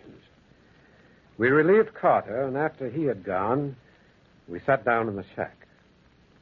Somehow, this night felt uniquely strange. Later on, I knew why. Kelsey, I have a brother back east. Huh? If anything should happen, let him know. I'll write his address. Now, stop that nonsense, McGregor. It's not nonsense. I feel it tonight. There's something... You'll let him know, please. You will, won't you? This is foolish. All right, I will. But nothing's going to happen. That's the Statesman. It's in the canyon now. I wish I were on it. Going past, never stopping. I wish... Kelsey. Yes? Why don't the dead lie still? Haven't they had enough of living? What insane desire drives them back again? If you don't leave off these ideas... The telegraph key's all right, isn't it? Why? See if the key's all right, Kelsey. Try it. Tap it. Now, McGregor... No. See. He has to be able to reach me. If the key's not working, how can he? Tap it. Well, all right. There. It's fine. It works fine. And it's strange. Where is he? Where are you going? Outside. I've got to see. Now, will you please come? Something wrong, I know. I've got to reach him. I've got to... McGregor! McGregor, the key! Captain Beaver, where are you? It's I, McGregor. Where are you, Signal? He was calling the thing. And all at once, I was seized with terror. I ran out. There in the moonless night, I saw McGregor walking up the tracks, moving slowly, calling, walking like a lonely, bewildered hunter in the immense starry night of the mountains. Where are you, Captain Beaver? I'm coming. Where are you? But something was wrong, because the thing was not visible. Even McGregor was aware of it. He halted uncertainly for a moment, his head turning in all directions. Can't you find me, Captain Beaver? McGregor, looking for you. Is something wrong? Tell me. What should I do? Tell me. The train, McGregor! The train! And then suddenly, as if it were a trick of magic, the air flared luridly beside McGregor, and the thing stood there. McGregor touched it. Captain Beaver, I'm here. What is it? Tell me. What are you trying to tell me? Look out. Clear the track. Clear the track. And again the whistle blasted the air. I saw McGregor staring, fixedly, face to face with the thing, as if he were listening. I saw the thing waving and shouting, but all at once I did not hear its words. And I knew that it was speaking to McGregor. Now I know what the thing was trying to warn McGregor of. And McGregor knew it, too. He found it out too late. The train and his own death. I saw McGregor's face contort with horror as he listened to the thing. And then suddenly he spun around, staring wild with fear at the tunnel. And plunging, like a cyclopean-eyed monster, the train roared down. The whole picture in that moment burned into my brain. The thunderous locomotive, McGregor transfixed with horror, and the eerie, gesticulating thing. And then the engine was upon it.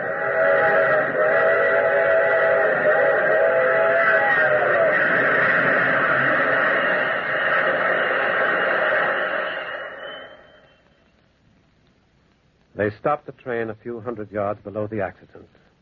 But there was nothing much to find, and less to recognize. I stood unmoving for a while. This was what the thing had tried to warn McGregor of. This. His own death. The kind of accident that had occurred to the thing itself once upon a time. I remember still the last time I saw it. It stood where the train had struck McGregor down, wrapped in its own radiance, holding its bowed head in its hand as if weeping, grieving that its warning had so tragically failed. Ah, listen to it. Listen to it. Forlorn and sad. Go ahead. Blow, engineer. Blow. Lament for McGregor. Sorrow for McGregor. Even the dead, the ghost of Captain Beaver, grieved.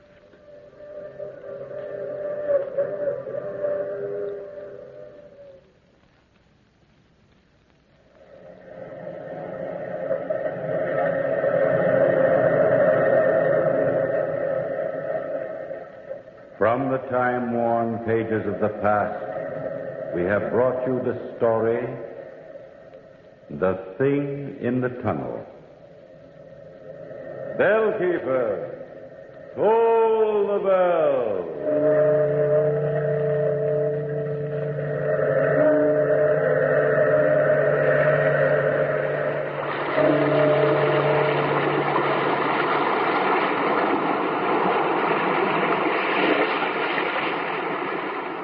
From the time-worn pages of the past, we have heard another immortal tale in The Weird Circle.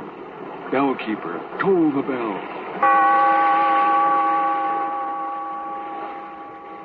Be here in this lonely cave by the restless sea once again next time for another immortal tale in The Weird Circle.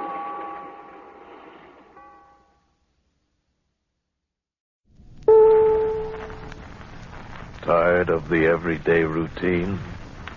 Ever dream of a life of romantic adventure? Want to get away from it all? We offer you Escape.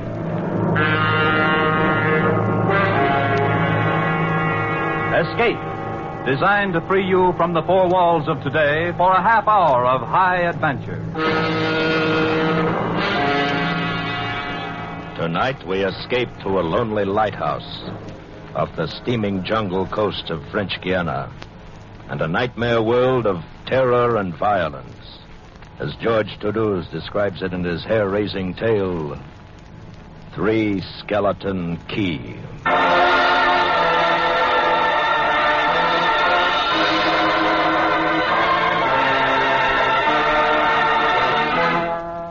Picture this place. A gray, tapering cylinder, welded by iron rods and concrete to the key itself. A bare, black rock, 150 feet long, maybe 40 wide. That's at low tide.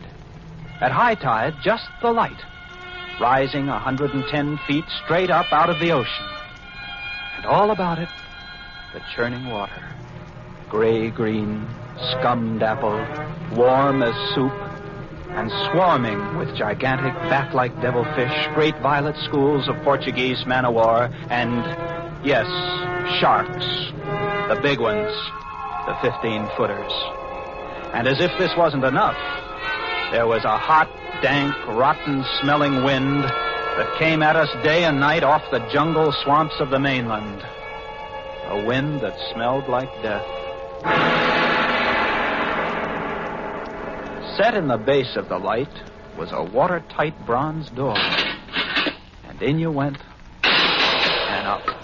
Yes, up, and round, past the tanks of oil and the coils of rope, cases of wicks, racks of lanterns, sacks of spuds, and cartons and cans, and up, round and round.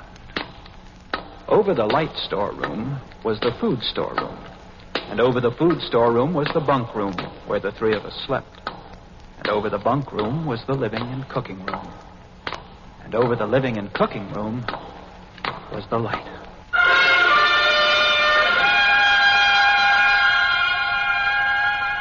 She was a beauty, balanced like a ballerina on the glistening steel axle of her rotary mechanism.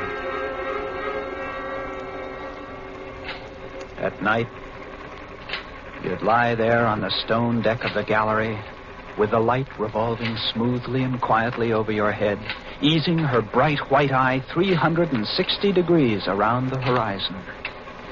You'd lie there watching to see that the feeders kept working, that everything ran right. And it wouldn't be bad.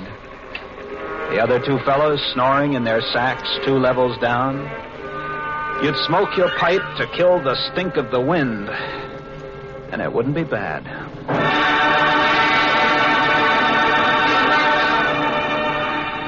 About those other two, Louis and Auguste, what a pair.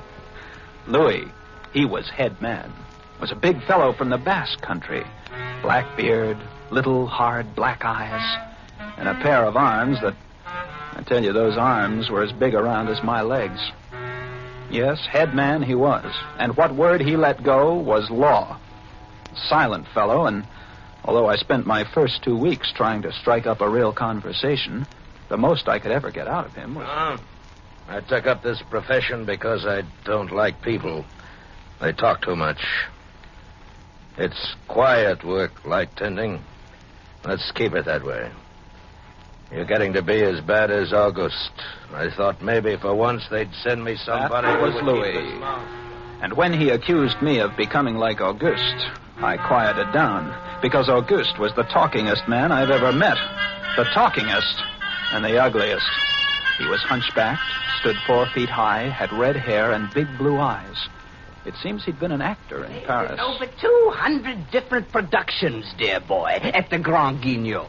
Oh, but it was monstrous, horrible. The way we used to scare the audience, I was hated. Yes, they used to throw things and hiss and bare their teeth at me. Finally, it got too bad. I couldn't stand it any longer.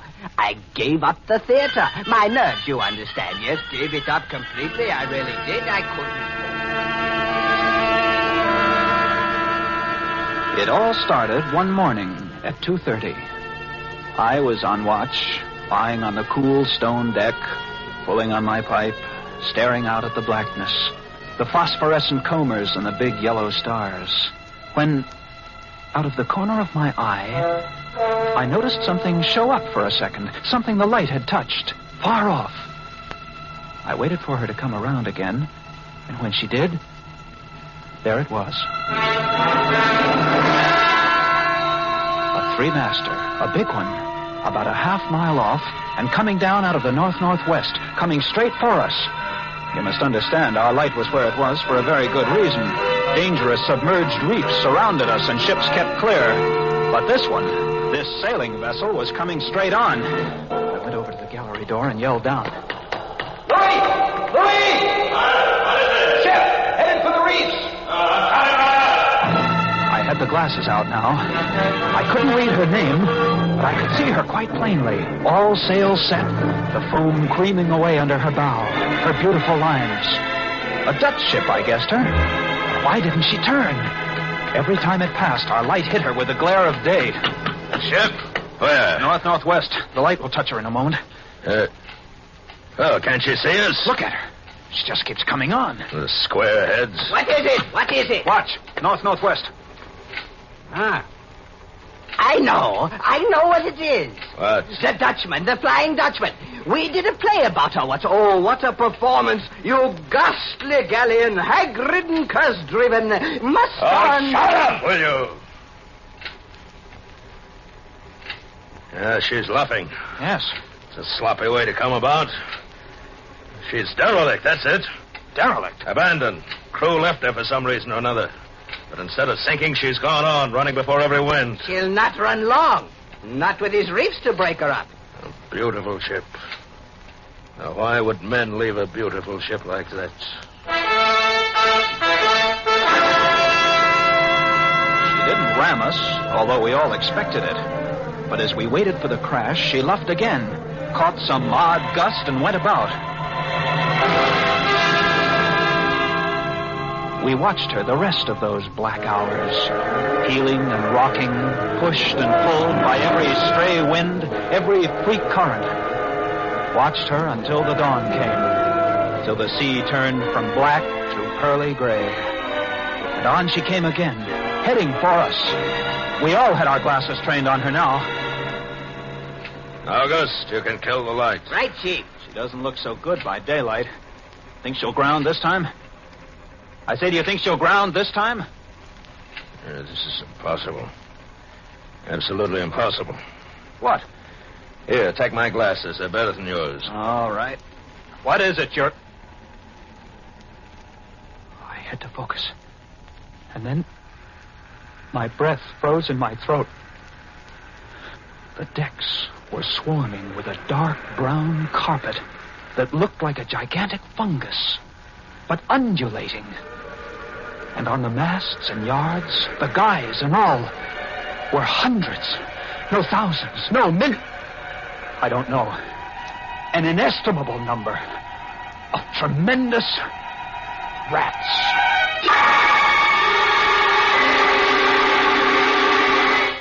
See them? Yes, I see them. Now we know why she's derelict. Yes, now we know. What are you two doing? Here, give me a look. Yes, give him the glasses.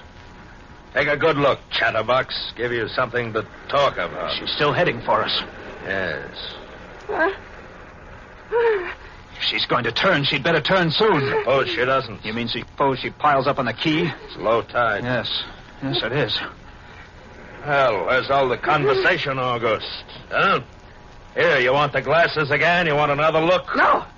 She's still coming on. Go away! Go away! Turn, will you? Turn, I say! I pray you turn.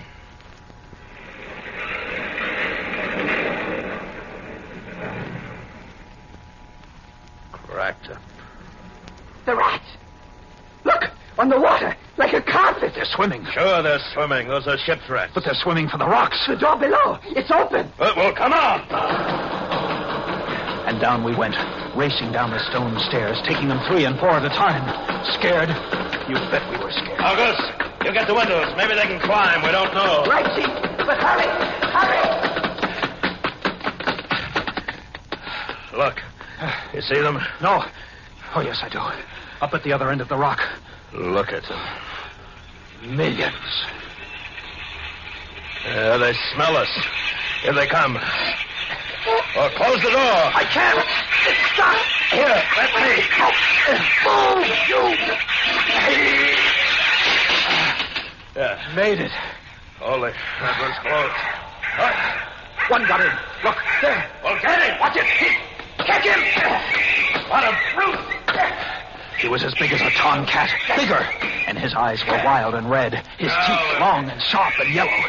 He went for us, starving, ravenous, and we fought him, fought that one rat all over the room. It was, oh, believe me, I don't exaggerate. It was like fighting a panther. I got it. We'd better get aloft. Yeah. As we ran up the winding staircase, we passed the tiny windows of the various levels, and at every one was a thick, wriggling, screaming curtain of brown fur. I was ahead of Louis, and I dreaded each successive level. Suppose they had found a way in. Look at them! Oh, will you look at them? It's a nightmare. Will you look at them? The air of the gallery was thick and fetid with the stink of them. The light was dim, brown, filtered through the crawling mass that swarmed over the glass, all about us. We couldn't see the sky. Nothing. Nothing but them. Their red eyes, their claws, their wriggling, hairy snouts, and their teeth. The rats. They screamed and howled and threw themselves against the glass. They were starving. And we 3, we stood very quietly. Oh, very, very quietly. In the center of the glass room, under our beautiful light. And we waited. What can we do? What can we do, Chief? Take it easy. Take it easy. I can't. Just can't. It won't do any good to... It won't do any good to stand here and shake. That's right. Go away. Go away, do you hear me? Go away this instant. They won't go away. Not until... Finish it, Chief. Not until... What? Not until they've been fed.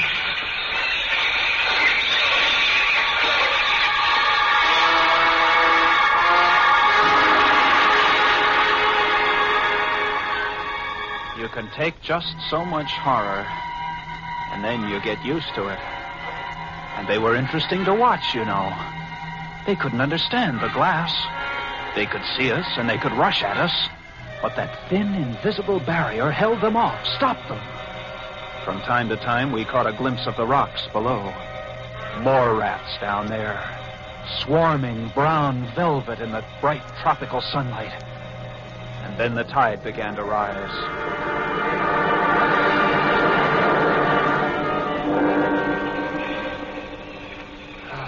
If only it had drowned some of them. Ship's rats don't drown. No, sir. You can't drown one of them.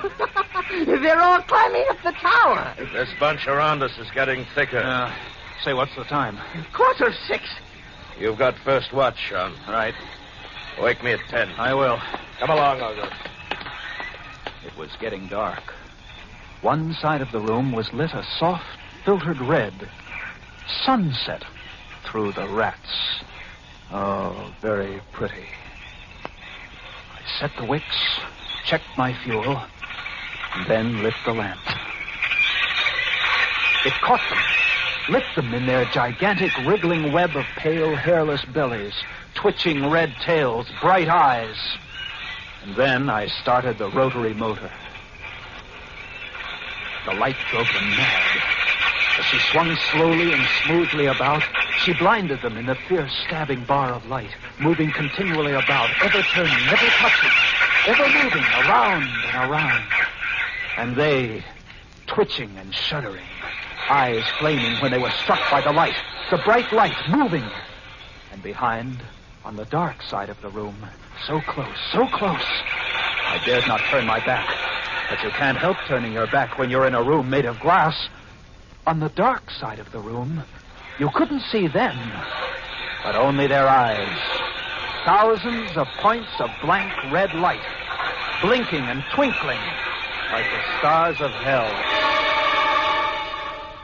And when I came up into the gallery early the next morning, there stood Auguste, his back to me.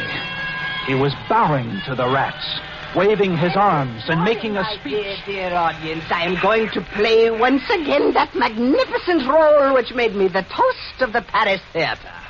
Prelotti, the evil genius of the medieval underworld.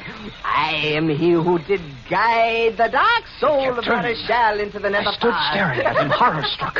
But he didn't notice me. The man had gone mad. He kept turning, telling his stories to all the rats, leaving no one out. Auguste!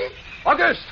Another one, a late comer. Take a seat on the aisle, dear patron. Stop it. Desiree, the blood-stained monster, was my partner in iniquity. He went on, bowing and scraping to the rats, his big blue eyes rolling and winking, his wild red hair waving about him. I grabbed him by the arms and slapped his face. He looked at me like a child, and then his face screwed up. He looked as though he were about to cry. Go below. Go on. Oh, very well, then. Later, my dear audience, later. Matinee today. Sure, he was crazy, but I guess we all were. A few hours later, he came back up and caught Louis and me teasing the rats. Yes, sounds horrible. It was fun. We would get right up against the glass and make faces at them. It drove them crazy. They would scratch away, trying to get at our eyes. Louis was even cuter about it. He'd pull a piece of bread out of his pocket and press it against the glass. The rats would scramble into a solid ball, biting each other, clustering like grapes. From time to time, a whole knot of them would slip and fall the 110 feet to the surf below. Look at the sharks. They're eating them. Those sharks are our friends. Here, I'll get another bunch together. Here, my beauties. That's it. Pile up. Kill each other, huh? There they go. Auguste joined in, too. Very ingenious, Auguste. He learned that if he spread-eagled himself against the glass, they'd bunch and bundle against his figure. Then he'd leap back. Look! My portrait in rats!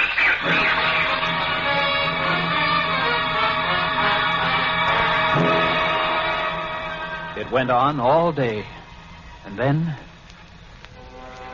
I was lying in bed. It was about midnight. I was very tired, and I was just beginning to fall off to sleep when I became conscious of a new sound. I couldn't figure it at first. I got up, lit the lamp, and went to the window. Even as I looked out, I saw one of the panes begin to sag in. They had eaten the wood away. Louis, come quick! What? What is it? They found a way in! I held the glass with my hand. Now they were all going crazy, and assured of the success of this maneuver, were all nibbling away at the wood. Louis ran below and then returned with a large sheet of tin. We spread it against the window and hammered it into place. Even as we did so, we felt the heavy bodies thudding against the other side as the window gave way. There! That ought to hold. If it doesn't, we're done for. Rats can't eat tin. No, they can't. But what was that? I don't know. Came from below. The storeroom window.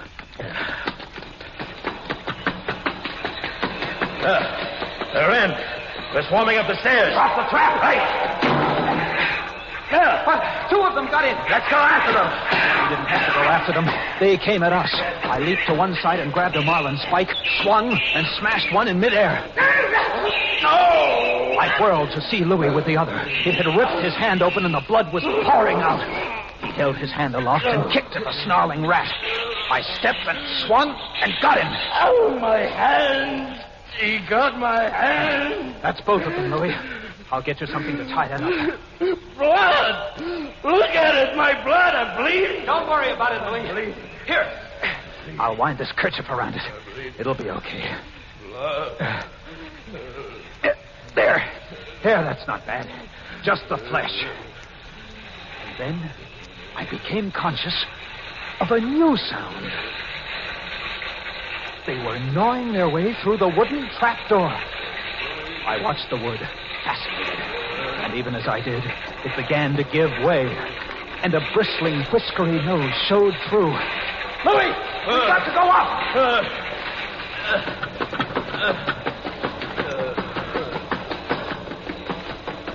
The next level was the living quarters and kitchen. I slammed the trap there, but it too was wood. Oh, my blood. What are we going to do? I don't know. They'll be through this one in a minute. To the gallery. The trap door in the gallery is metal. Good. Come on. We made it. We lay across the trap door, exhausted, while below us the rats took over the entire tower. I could hear them howling and fighting over our food supply, our water, our leather. And all about us, the others screamed and glared in at us, swayed in a tangled mass, hypnotized by the ever-turning light. By morning, the air in the little room was horrible. Until now, we'd been getting air from the tower below. Now that was sealed off, and so was all our food and water. We lay exhausted, panting, waiting, and the hours crawled on. I was almost dozing from fatigue when I saw a sight that brought me to fast. Would you like to come in, my beauties? Would you? I hold the powers of life and death, and I can let you in, you know. Auguste was standing by the glass, and in one hand he held a big wrench. He was tapping the glass gently, not quite hard enough to break it. I eased myself to my feet, and slowly, very slowly, tiptoed toward him. All I have to do is tap just a little harder and... I found a coil of wire in the toolkit, and I trussed him up, fastened him to a stanchion in the center of the room. Louis was of no help. He lay on his side, looking at his bloody hand, weak and sick as a baby. So there I was, a lunatic and a coward for company. And all about, watching our little drama, the rats.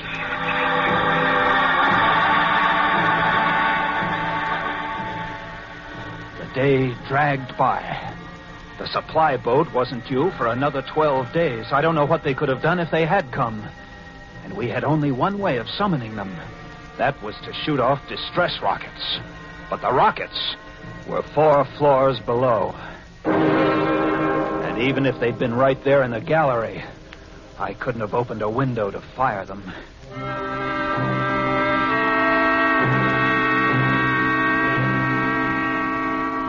That night, I tended the light, but its flame was devouring our oxygen.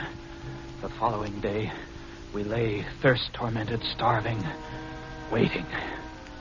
And the following night, I again tended the light. But the small supply of spare wicking we kept in the gallery had become exhausted. And quite suddenly, at about midnight, the light went out. There was nothing I could do. Wicks were stored 3 levels below. Nothing I could do, nothing. From time to time, I'd strike a match to see the clock. And when I did, it lit up the million red eyes about us. All about. Watching. Waiting. Below, it had grown quiet. They'd cleaned us out, and now they, too, were waiting. All waiting. And then, the rats, quite suddenly, were silent. And then I heard it.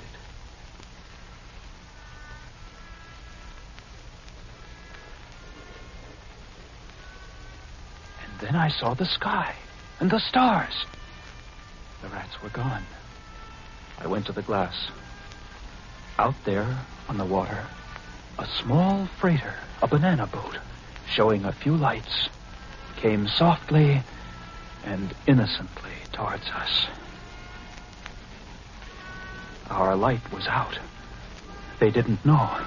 I wanted to open the windows, to call out to them, to warn them somehow.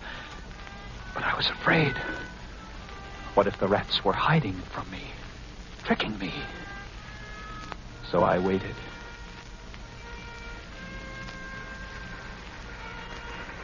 She grounded very softly on a reef not 200 yards from the quay.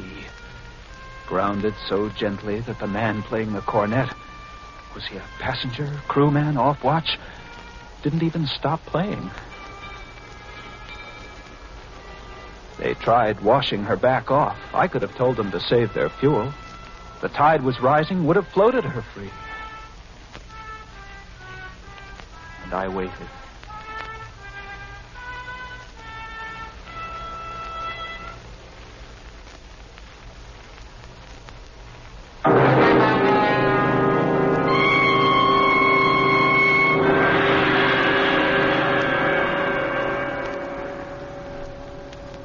That's all. That's the story. The sun came up, and there wasn't a rat on the whole quay. Every last one of that terrible army had left us, gone back to sea on their new ship. August, insane asylum. He never recovered. And Louis, they took him into Cayenne, where he died of blood poisoning from his bite. Yes, that's the whole of it. And if you'll excuse me now, I must go set my traps. No, mouse traps. No rats in this lighthouse. I should say not. Life in the lights isn't bad. But sometimes, when I see a strange vessel approaching, I get a little nervous. Sure. Somewhere on the seas, there's a little banana boat without a crew. That is, without a human crew.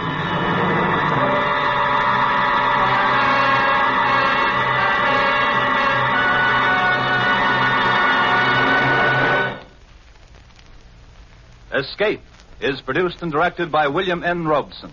Tonight we have presented Three Skeleton Key by George Toulouse, adapted for radio by James Poe. Featured in the cast were Elliot Reed as Jean, Bill Conrad as Louis, and Harry Bartell as Auguste. Special music was arranged and conducted by Del Castillo. Next week. You are standing on the deck of a ship headed on an illegal mission to Central America. Before you, holding a gun in your stomach, is a desperate man who has just given you the choice between being killed or becoming a murderer yourself.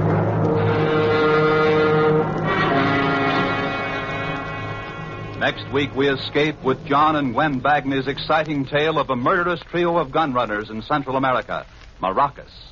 Goodbye, then, until the same time next week, when once again we offer you Escape.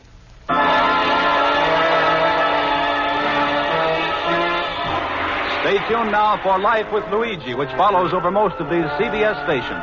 This is CBS, the Columbia Broadcasting System.